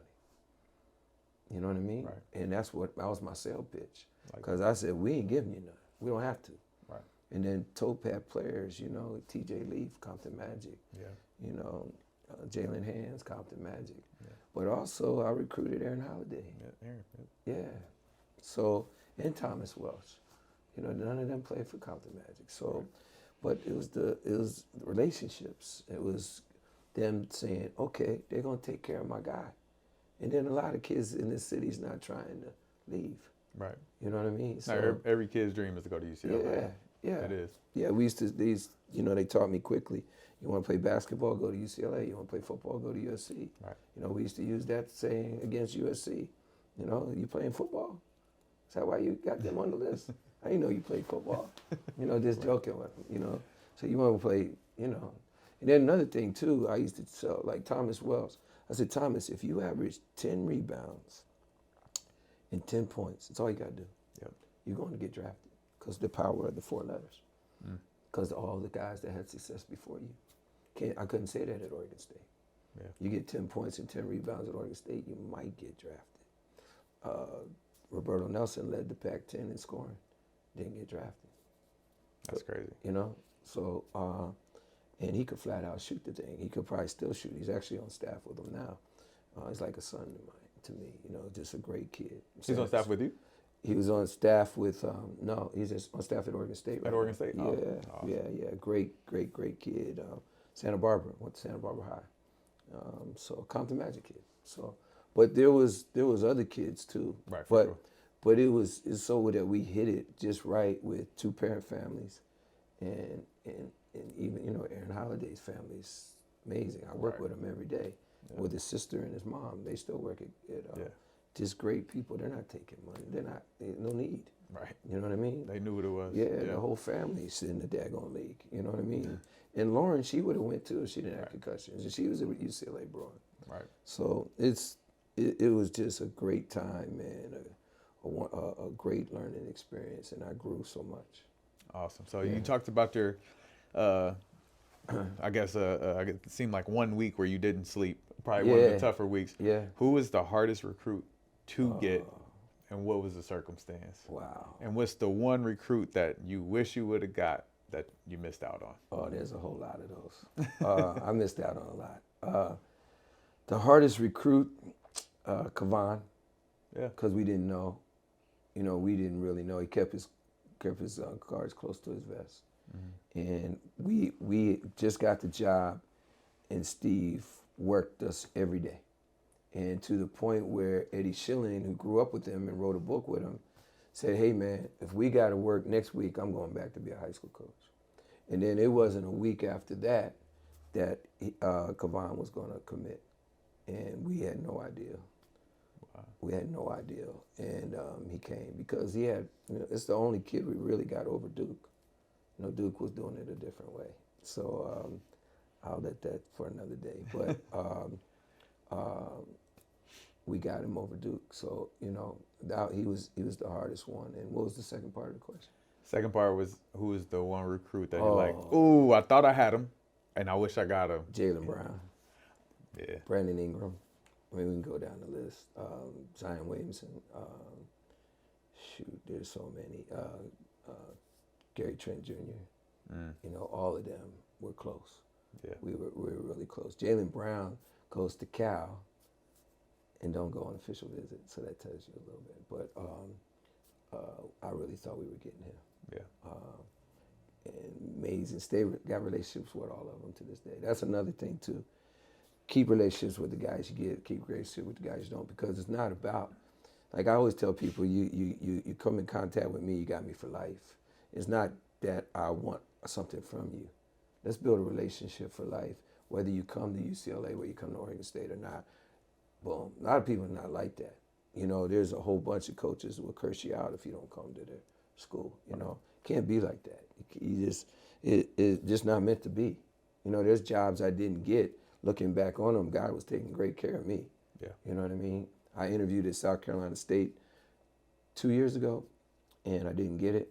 Man, I'm much more happier here in LA. Yeah. You know what I mean? And then instead of taking bye games and getting your head beat in. So, and I really was crushed when I didn't get it because I was getting ready to go on campus. They were ready to fly me out. The guy that has it now has a great relationship. He's from LA, but he had a great resume. He deserved it. And but I was hurt. So I always tell people, when you don't get a gig, thank God, because it wasn't meant to be. Yeah. You know what I mean? Now look where I'm at. I don't know if you see that scripture that's behind you. Yeah. That Romans 8:28. You've alluded to it a couple times here. Yeah. All things work for the good. That's right. And so, all things work for the good. So I'm very happy where I'm at. Yep. And I'm very happy trying to impact kids at Campbell Hall. And see, if you don't get it, thank God, because it wasn't meant to be. So UCLA had a great run. Yeah. Just amazing recruitment, man. Brought the energy of basketball back. Yeah. Lonzo, I think committed as a freshman. Yeah, sophomore. Sophomore. Yeah. And so, because was it kind of his dream, like he always knew he was kind of going to UCLA, or what do you think it was? I was with LeVar a couple of days ago at Linwood. I don't think it was that. I think LeVar wanted to stay home. Yeah. And because to have all three of his kids there, be able to watch. The year Lonzo was there, he never came to practice. He was busy with the other two, with Melo and Jello. And he had Darren Moore that was a close friend, and Demo was the best. And I think they wanted to, but they never said that's my dream school. You know what I mean? Lonzo was quiet back then, until you really got to know him. But they kind of kept it a secret, you know what I mean? But I jumped on him real early. I was actually at Oregon State when I first started recruiting him. I called down. I said, hey, because again, we had to get on the plane. Called down, hey, I want to go see a couple older kids. I need to see a couple new kids. He said, okay, go see those older kids. Then when you come over to my house, we'll go over and this kid over at Chino Hills, not far from my house, because Tope lived out in Corona. And he said, this Lonzo Ball kid people keep telling me about, I think he's going to be pretty good. So let's go check him out. So we do. I go drive over there, meet him over at Chino Hills, walk in. They were scrimmaging. I don't even know if they ever did drills. You know what I mean? They just played, And he's going up and down the court 4 times, I remember. On the 4th time, Coach Steve Bake blows the whistle, go get a water break. I said, Tope, I've seen enough. He's good enough to play at Oregon State. Let's go over there. I'm going to offer him a scholarship. And I didn't usually do that. But I just said, Craig will thank me later. Right. You know what I mean? And so I offered him a scholarship. I said, I told Steve, 'cause I couldn't talk to Zoe. Right. Said, have his dad call me. Now, I didn't know it was going to be LeVar. And this before LeVar was LeVar, right? Mm-hmm. So LeVar calls me. We start building a relationship. And as we walked out the gym, though, I'll never forget, I said, damn, Tope, he's so good. I'm not going to be able to coach him at Oregon State. I'm going to have to get somewhere else. Not knowing it was going to be UCLA the next year. Wow. So as soon as I get to UCLA, check this out, though. So I get to UCLA. Now he's a sophomore in high school. We're recruiting him. Steve goes and watches him one time. I said, Coach, you got to offer him. He's that good. So he offers him. And then it wasn't a little while later, LeVar calls me. It's about 15 minutes before practice, our practice. And he says, hey, man, Lonzo wants to talk to you. I said, oh, man, Lonzo don't talk to nobody, you know what I mean? So Lonzo gets up. Coach Grace, how you doing? I said, good. I want to commit. I said, what? You sure? I said, he said, yeah. He's like one word. You're going to tell a lottery pick. Yeah, you sure? Yeah, because he's a sophomore. Right. So, so I said, let me go find Coach Alford. So I go find Coach Alford and I put the phone over and I said, Coach, Lonzo Ball wants to come in. Coach Grace, and I'm getting to know him. We got practice in 5 minutes. Tell him to call back. I said, wait a minute, this Lonzo Ball. He said, I told you, we got practice in 5 minutes. Tell him to call back. Man, so I called, I got him. I said, so can you call back in a couple hours? I don't know where Steve is. We're about to practice. So I'm sure he's going to come in late and we'll be in practice. Can you call back? So he said, yeah. So I said, all through the daggone practice, I'm thinking he's going to change his mind. Right. You know what I mean? And I'm going to get fired for not bringing in, somebody good, right? So I wasn't any good in practice. So afterwards, he calls back. And then Steve didn't really see him like I saw him, Right. Because the head coach, he's doing other things. So Steve starts calling around after he commits. Steve starts calling around.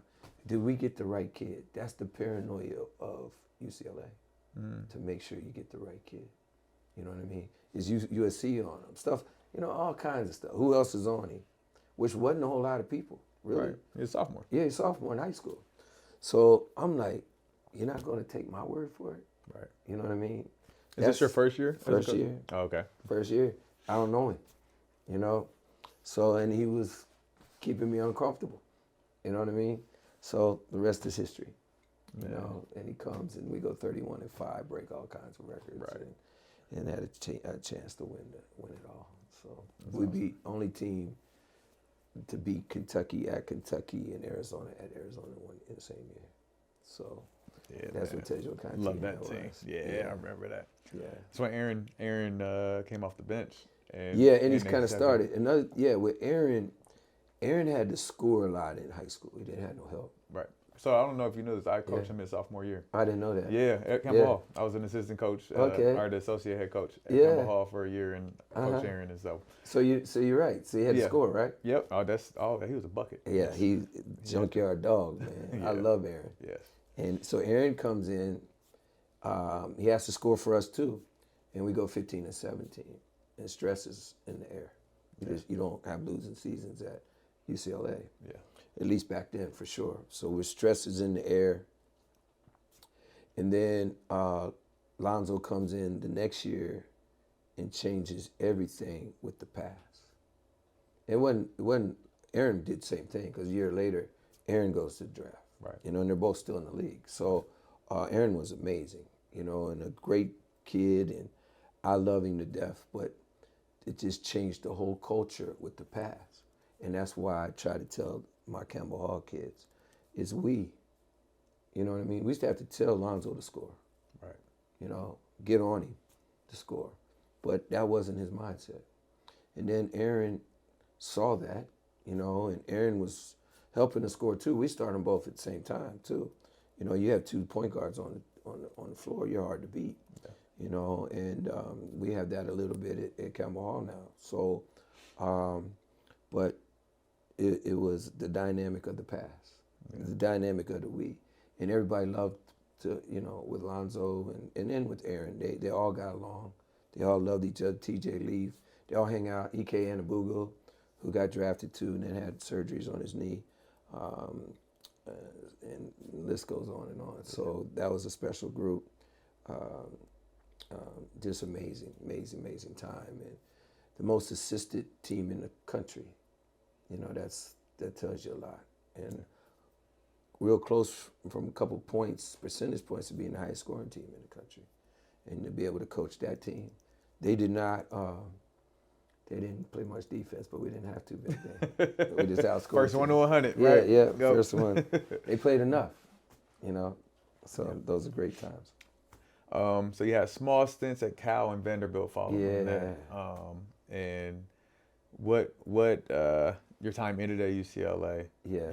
What was your mindset going through that time, and then your smaller stints at Cal and Vanderbilt, your experience there, being in the Pac-12 again, but then going to the SEC. Yeah, the SEC. The slogan in the SEC, it just means more. And I learned what that meant. It just means more, right? So take it for what it is. But I got to know Stack just 1 year at Cal.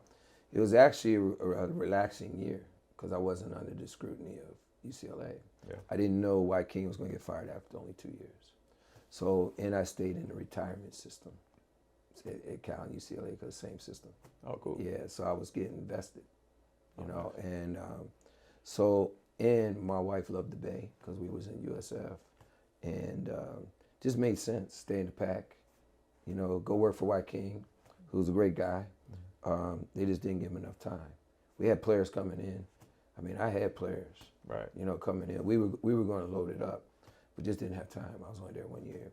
Then, you know, obviously I knew Stack from, it was funny because Stack would come into LA. I tried to get Brandon Ingram to come. He stayed home. Okay, so, but me and Stack stayed in touch. And he liked how I recruited Brandon. So he would come into LA because he was with the G League team. And we would go to dinner. And I would say, Stack, man, you're going to coach college. Gracie, I'm not coaching no college, only if it's North Carolina, right? So the year after Cal, you know, they let him go, so we go to Final Four, so we all got to look for jobs. Right. Lon Kruger at Oklahoma interviewed me, and I wanted to go work for him, Hall of Fame coach. Mm-hmm. But he had to wait for assistant coaches to leave. It was one assistant coach was up for the Kennesaw State job. So he really thought he was going to get it because he was helping him, right? So he said, Coach, I'd like to hire you if he doesn't get the job. So now I'm waiting, right? So I come back from the Final Four. I'm watching TV, and under the ticker it says Jerry Stackhouse, the head coach at Vanderbilt. So I said, let me call this dude to mess with him, right? So I called him. He said, no, Gracie. He picks up, Gracie, how you doing? I said, what, man, what, you know, he said, I don't want to hear all that. He said, what's it going to do to take you, get you off the West Coast? I thought he was just playing. So I said, what do you mean? He said, I want to hire you. How much it going to take? I said, give me $340 because I know SEC pays, right? $340 and make me associate head coach because I wasn't going to go over there in 2 years. Right. They give me a 2 year because he never coached college. And I know him, but I don't know him that way. And I got to send my family clean to Nashville. Right. And I'm from back east, so that's not easy. It's easy for me, but my family. So give me 2 days. So I said, he's playing around, you know. And so 2 days came back. He said, hey, I got it done. He said, I didn't get you quite 340, but I got you close, right? Mm-hmm. I said, what's that? Then he told me. And he said, I said, the 2 year deal? He said, yeah. And the associate head coach? Yeah. He said, fly out here tomorrow. I said, wait a minute, Stack. First, you got to send the contract. He said, nah, man. I said, yeah, you got to send the contract. I'm not flying out there. And then another thing, the school pays for me to go out there. He said, not what I'm paying you. You going to pay. So I said, all right, cool. So I went downstairs, asked the wife, you want to go to Vanderbilt? She said, sure. So I said, okay. That was as simple as the conversation was? Simple as the conversation. Amazing. Yeah. The money was good. Right. You know what I mean? And she knew the business well enough where I was building my resume. I didn't want to be known as just a West Coast guy because my ultimate goal, I want to be a head coach. Right. And there's less universities out on the West Coast. Right. So you only get, and then you know, there's never, really rarely is there a West Coast assistant coach gets an East Coast D1 job. Right. Now it's an East Coast D1 assistant will get a West Coast job. So I needed to go over there. Now the search firms and the people making the decisions can't say, well, Grace, you're a West Coast dude. Wasn't no jobs open or very few jobs open. Right. So they wasn't moving the goalpost on me no more. So now I got that. Plus I'm associate head coach. Yep. So I go there. Stacks was great, you know. Hired like 14 people on staff and jockeying and all that went down, and just because of the NBA. He didn't know it was the NBA. Now he's adjusted, you know what I mean? Recruiting was, he didn't, you know, now he knows, obviously. Mm-hmm. It's the SEC, man. They ain't playing around over there. Right. So I go there, my COVID hits. We played the actual last game of COVID in college because we played against Arkansas in the SEC tournament. We got beat. Then COVID hit the next day and shut everything down. Wow. So now we're in COVID. And my mother-in-law has dementia. So in Phoenix. So, and they owed me another year. So we went back to Phoenix. Greatest thing ever happened. Again, with scripture. Everything's for a reason. And greatest thing ever happened because my wife was going where I'm going and she wasn't with her mom. And it allowed me to go back. They paid me an extra year. And I spent time with my mom, with my mother-in-law before she passed. So now she passes.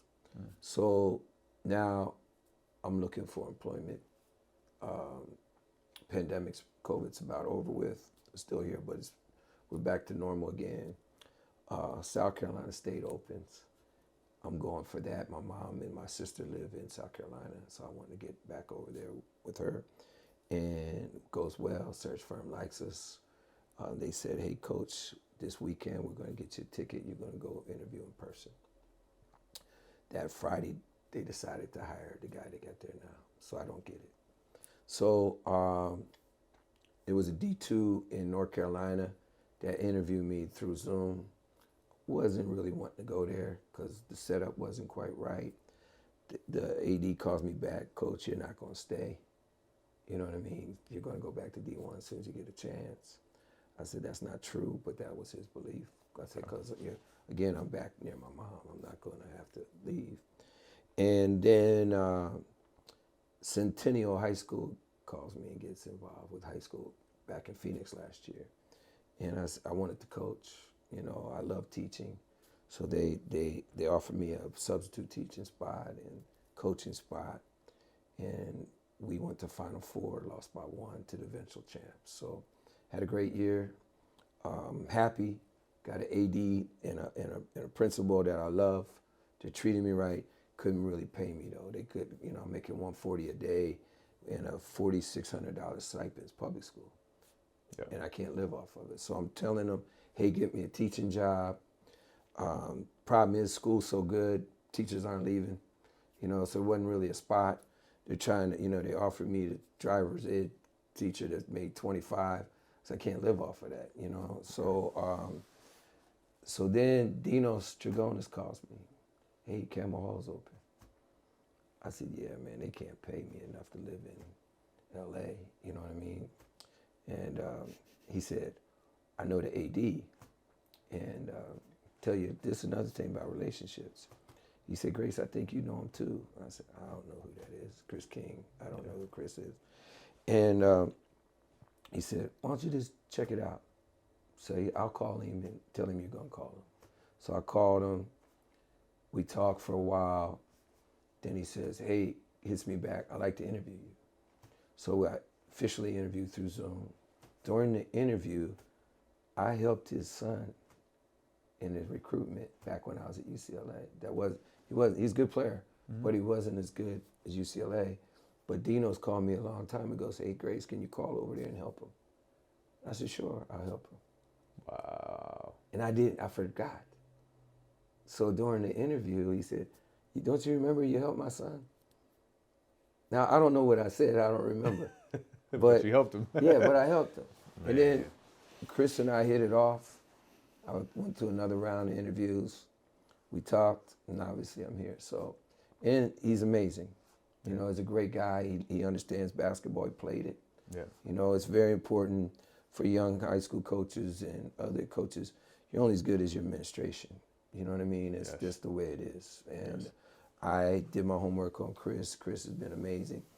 Our head of school, Julian, Julian Bull is his name, and he's amazing too. And it's been great so far. So awesome. Yeah. Awesome. I have to ask, what was the toughest part? So it seems like you're building this career to be a Division I head coach. Yeah. And family stuff happens. Yeah. And just COVID, and sends us all for, what's next? Right. What made the decision to not go back to Division I? Yeah. I got tired of predicting my future because I was never right. You know what I mean? I thought I was getting an NAU job, didn't get sniffed. I thought I was getting other jobs, didn't get sniffs. Then I thought I wasn't getting a job and I get an interview. You know what I mean? I interviewed Fresno State. I interviewed at Santa Barbara. These were real interviews. Yeah. New Mexico State flew me in. So just for whatever reason, didn't happen. You know what I mean? So when Campbell Hall came about, I didn't have no other offers. You know what I mean? So I wasn't seeking them though. If I was seeking them, maybe I would have. Right. Because I got to the point where let me just enjoy where I'm at. You know what I mean? I enjoyed at Centennial. I enjoyed working there. The people, staff treated me beautiful. I might still be there if I could afford it. Just couldn't afford it. Here at Campbell Hall, I'm not calling people to be a head coach. I'm enjoying the moment. if it comes and they offer me, I'd have to weigh that. You know what I mean? I'm not looking for it. I'm happy where I'm at. I want to build a powerhouse at Campbell Hall. I want to be able to have some roots. Therefore, almost all of my life, I've never lived somewhere more than 6 years since I was 12. So I've been moving my whole life. It's good. We bought a house in Reseda. We like our house. We like the location. It's near Northridge. I'm happy at Campbell Hall. They treat me right. I'm not used with all these days off. We got a day off today, even though I coached. We got Monday off. I'm not used to that. Yeah, high school days are different. It's summertime, man. I'm off. Like Chris said, Grace, go home. I said, I'm not used to being off, ever. I'm used to working. So, the high school, there's a lot of great things about it. I get to teach, when I say teach kids and share my experiences. I can tell Aaron Powell, I can tell him how it's going to be next year at Cal Poly. Yeah. You know what I mean? I can give him those things.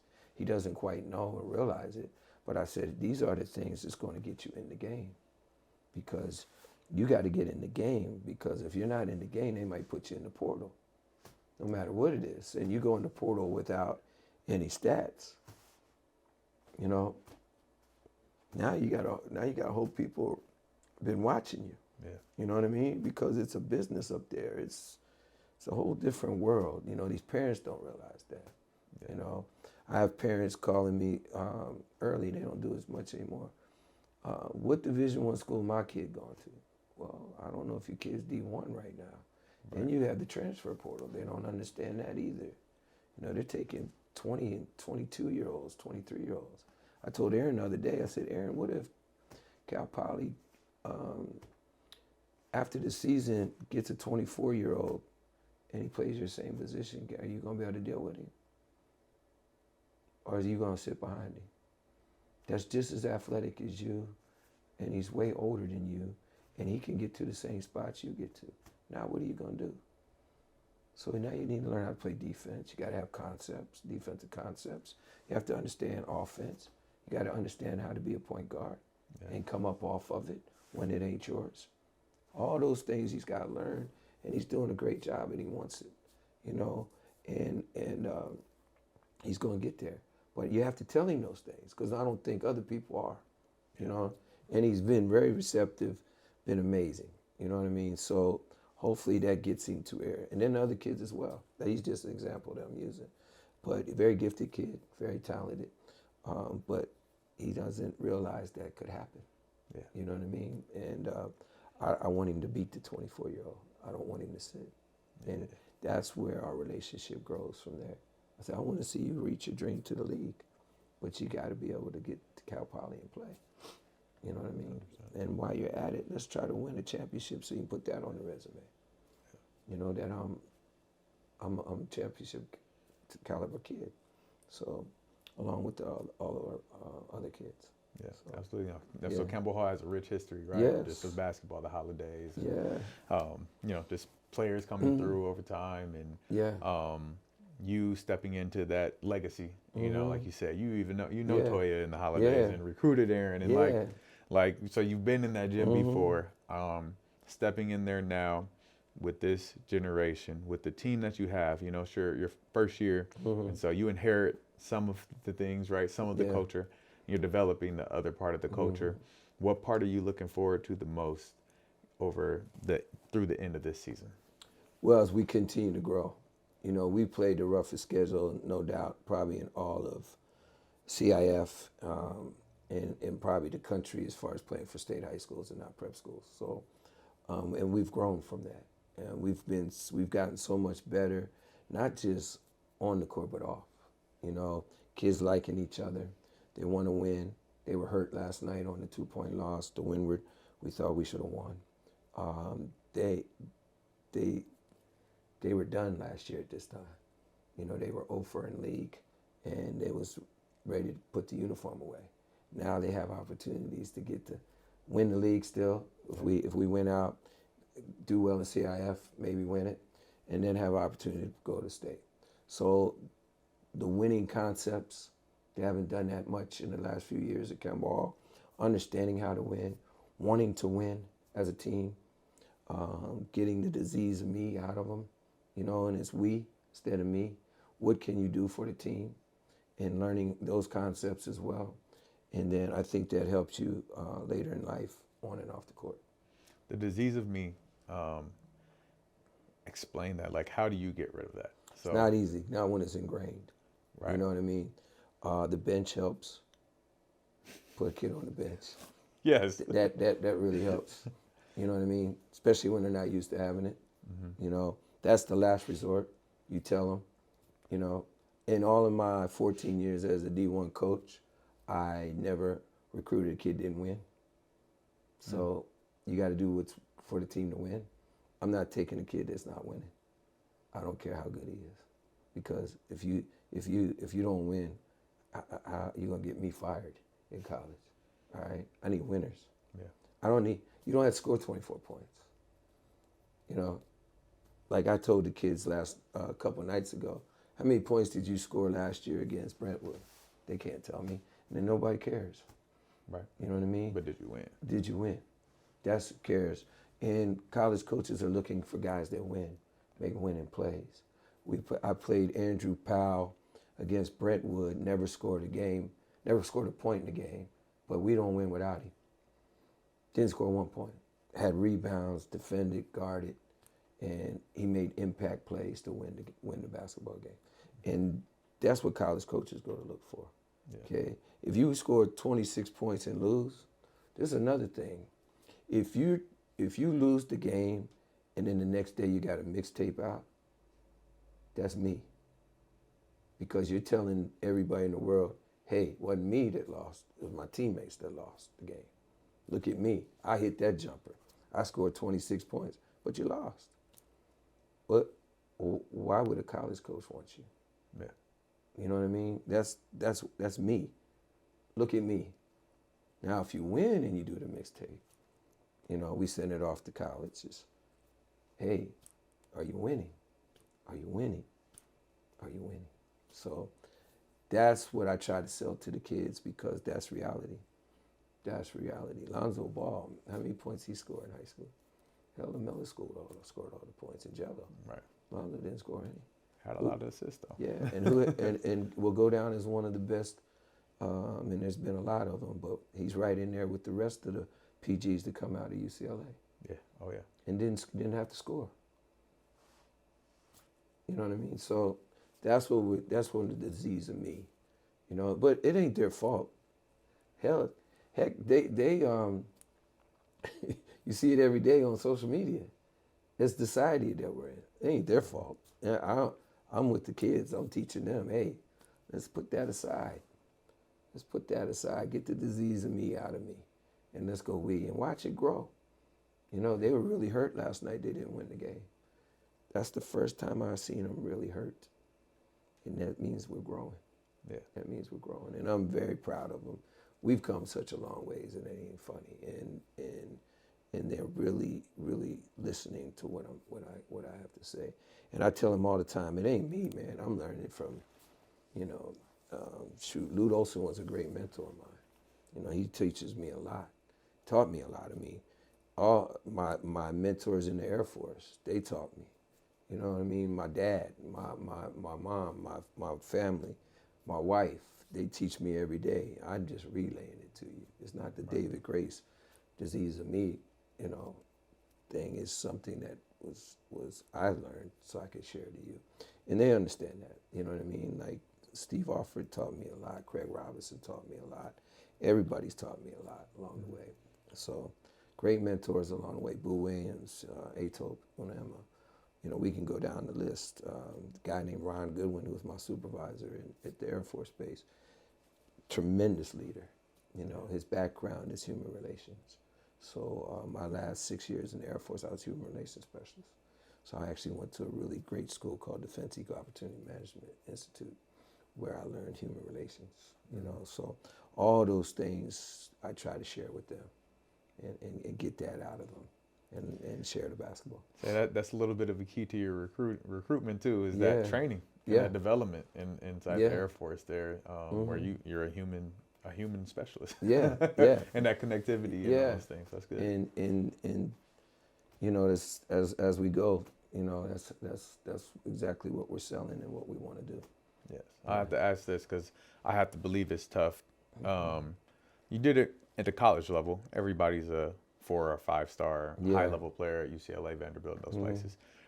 Now you're at a school that has a lot of NBA influence, Yeah. right? You know, Yeah. it seems like everybody's dad, either that or entertainment, you know, Yeah. high level individuals.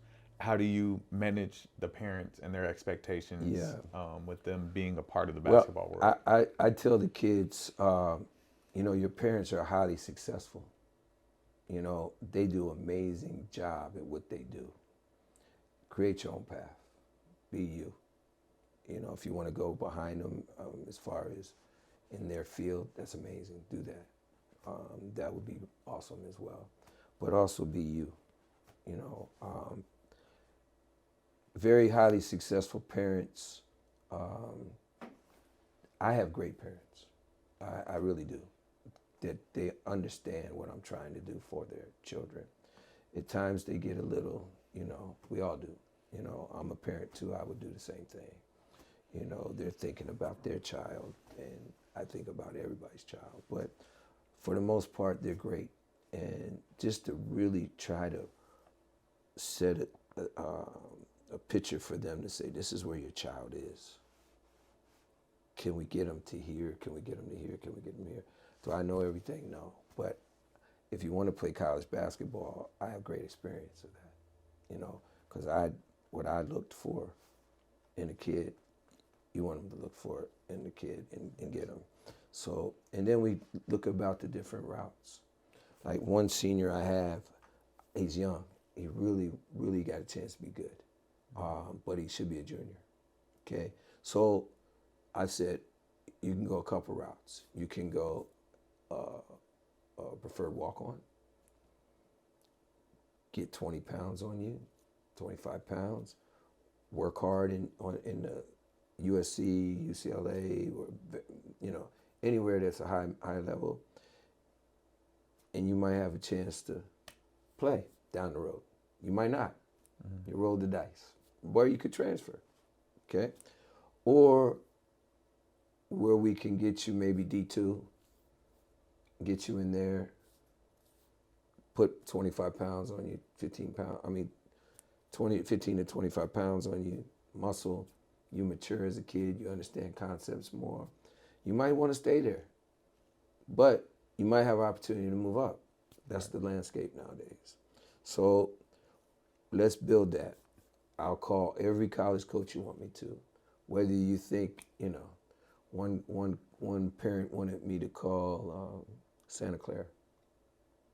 Okay. I don't think he's Santa Clara good, but that's not my point. Right. I'm calling him. Maybe they do. Right. And we get him in there, and I'm happy. You know, everybody's happy. So we call assistant coach I've known, head coach I've known for years, coached against Herb Sendek. Tried to get on Herb's staff a long time ago.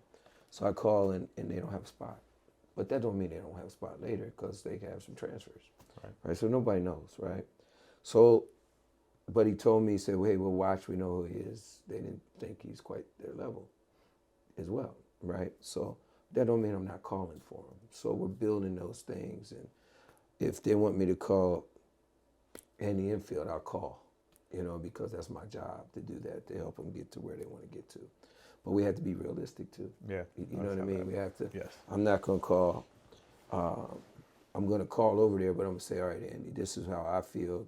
What do you think? Stuff like that, and go from there. But that don't mean they can't get there later.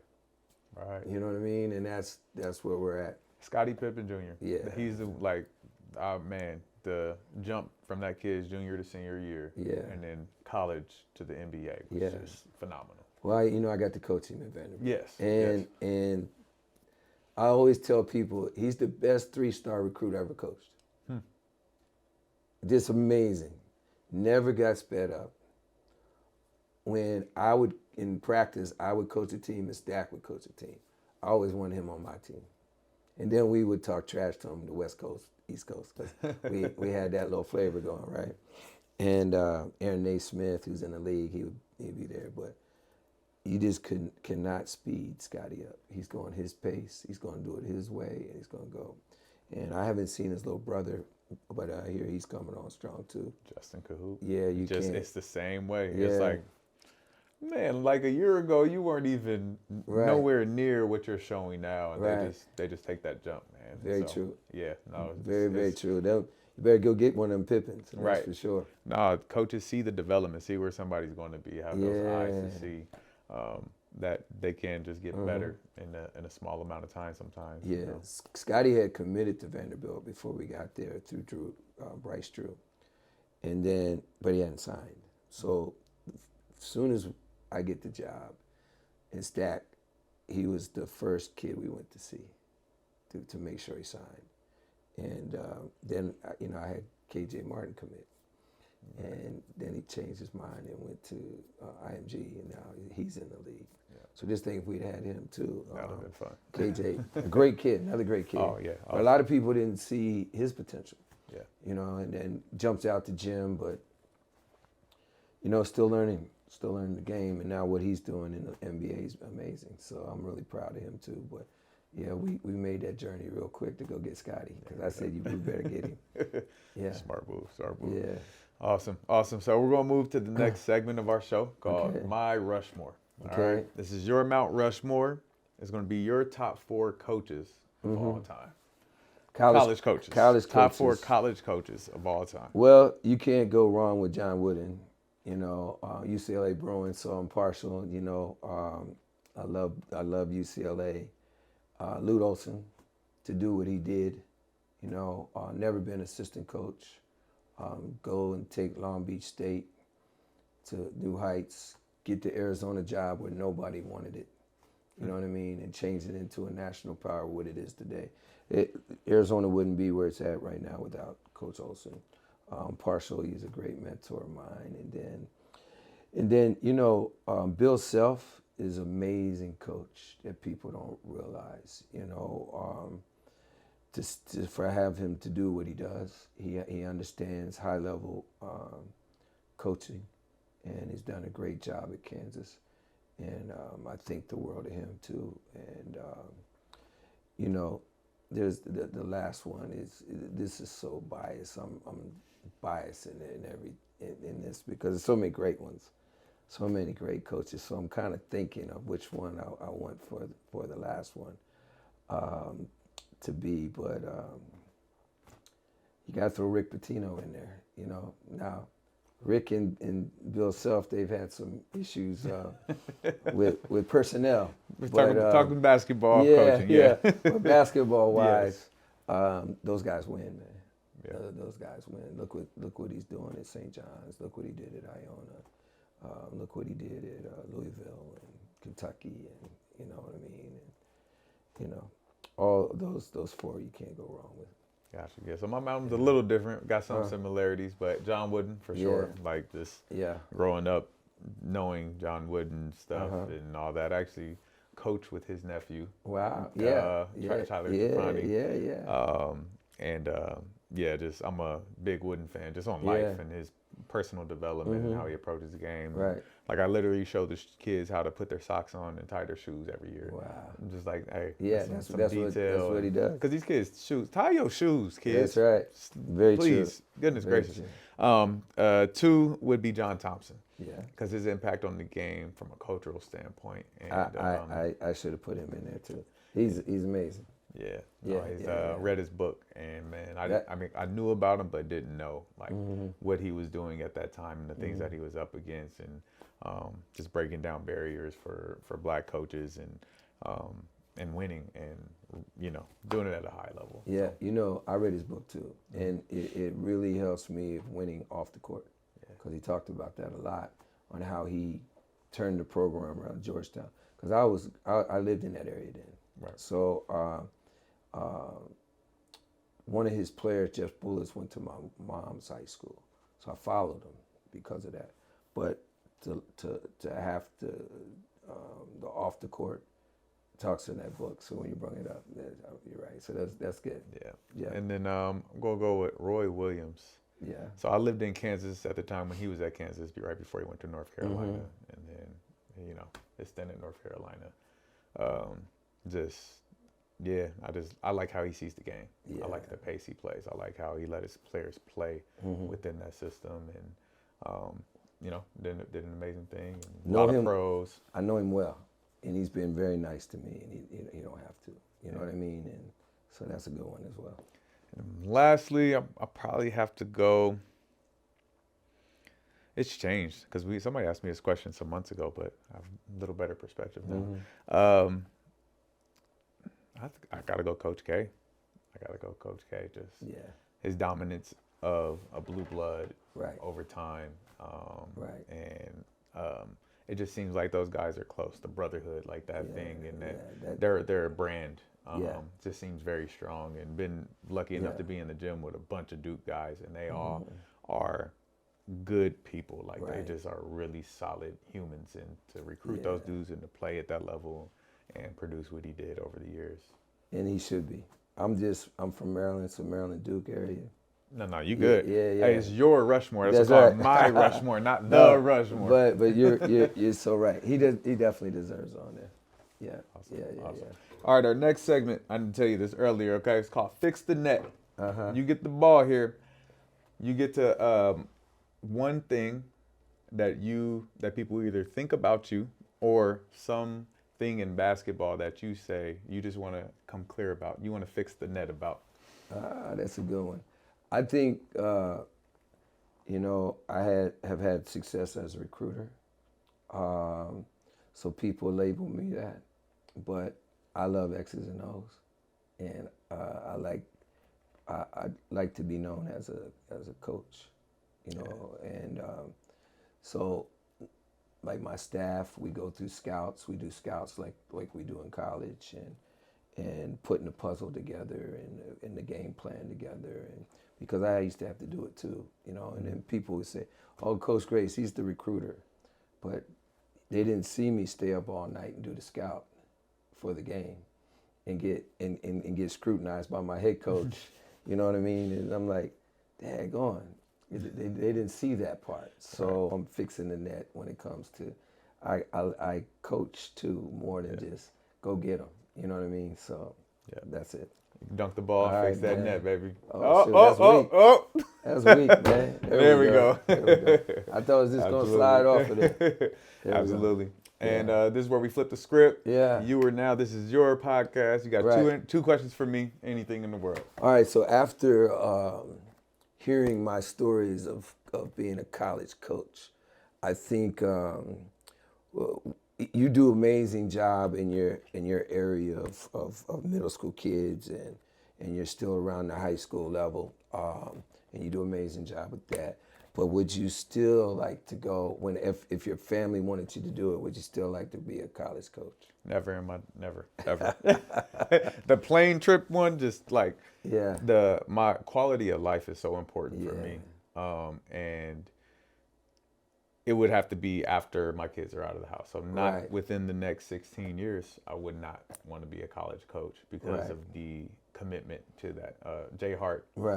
So Jay Hart Jr. was in my program. And so I met with Jay Hart when he was at USC, and it was like right before he got the G League gig, actually. And he was interviewing for head jobs as well. And I had talked to him about this. I was like, man, I think I want to get to that next level. He said, nope. He said, I wouldn't even do it. He's like, why would you leave a space that you're so great at?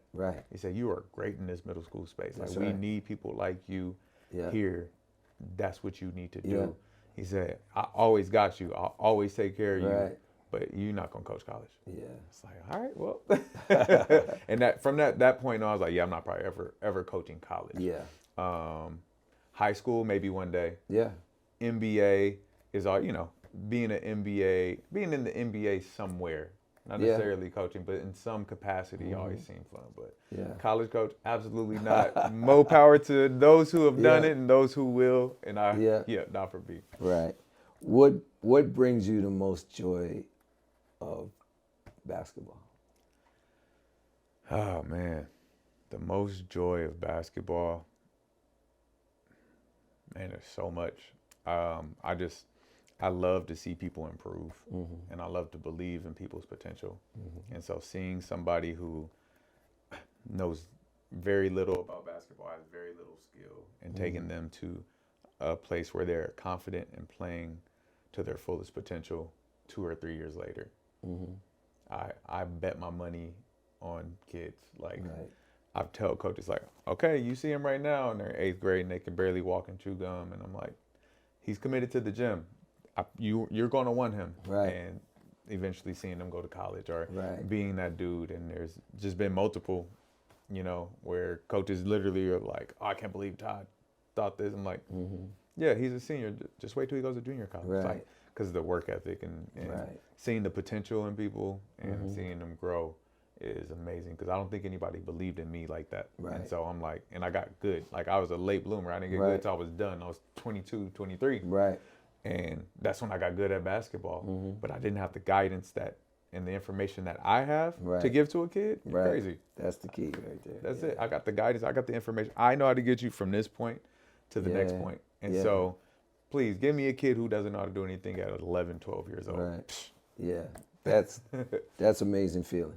You know what I mean? And you just sit back and say, wow, that's great. That's great. We got some more? No, if you have another question, yeah. I'll say also just getting buckets on people still feels good. I still hoop. Yeah, I still hoop. So, what player you think you made the greatest impact on? That's a great question. There's a lot. The greatest impact?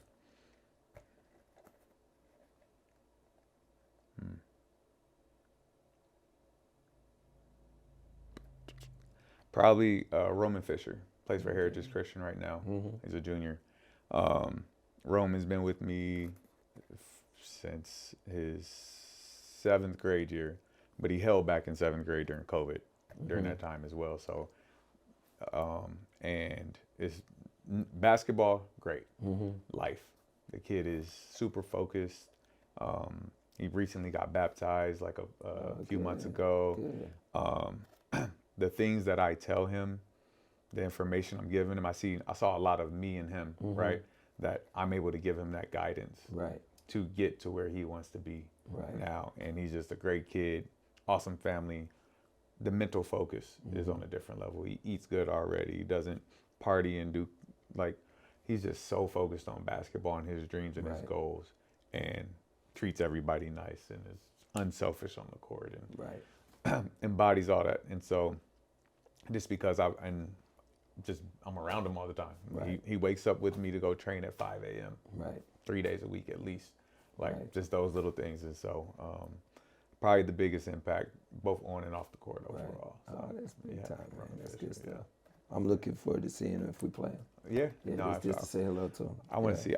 I hope by this time this thing comes out, Heritage will be playing Campbell Hall in the playoffs. I think, right? You're 2AA, right? Yeah. I need to see that. Need that fade. Yeah, that'd be a lot of fun. Yeah, a lot of fun. So this is a 24-second shot clock. That's your camera right there.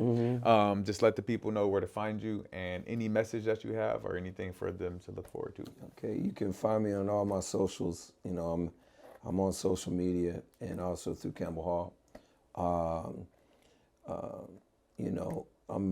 here to impact others and help others along the way, and just have fun going about doing it and share the experiences that I've had with others. So that's me in a nutshell. Appreciate it, man. Thank you for coming on the show. All right, man. Appreciate it. That's all we have today, folks. Peace.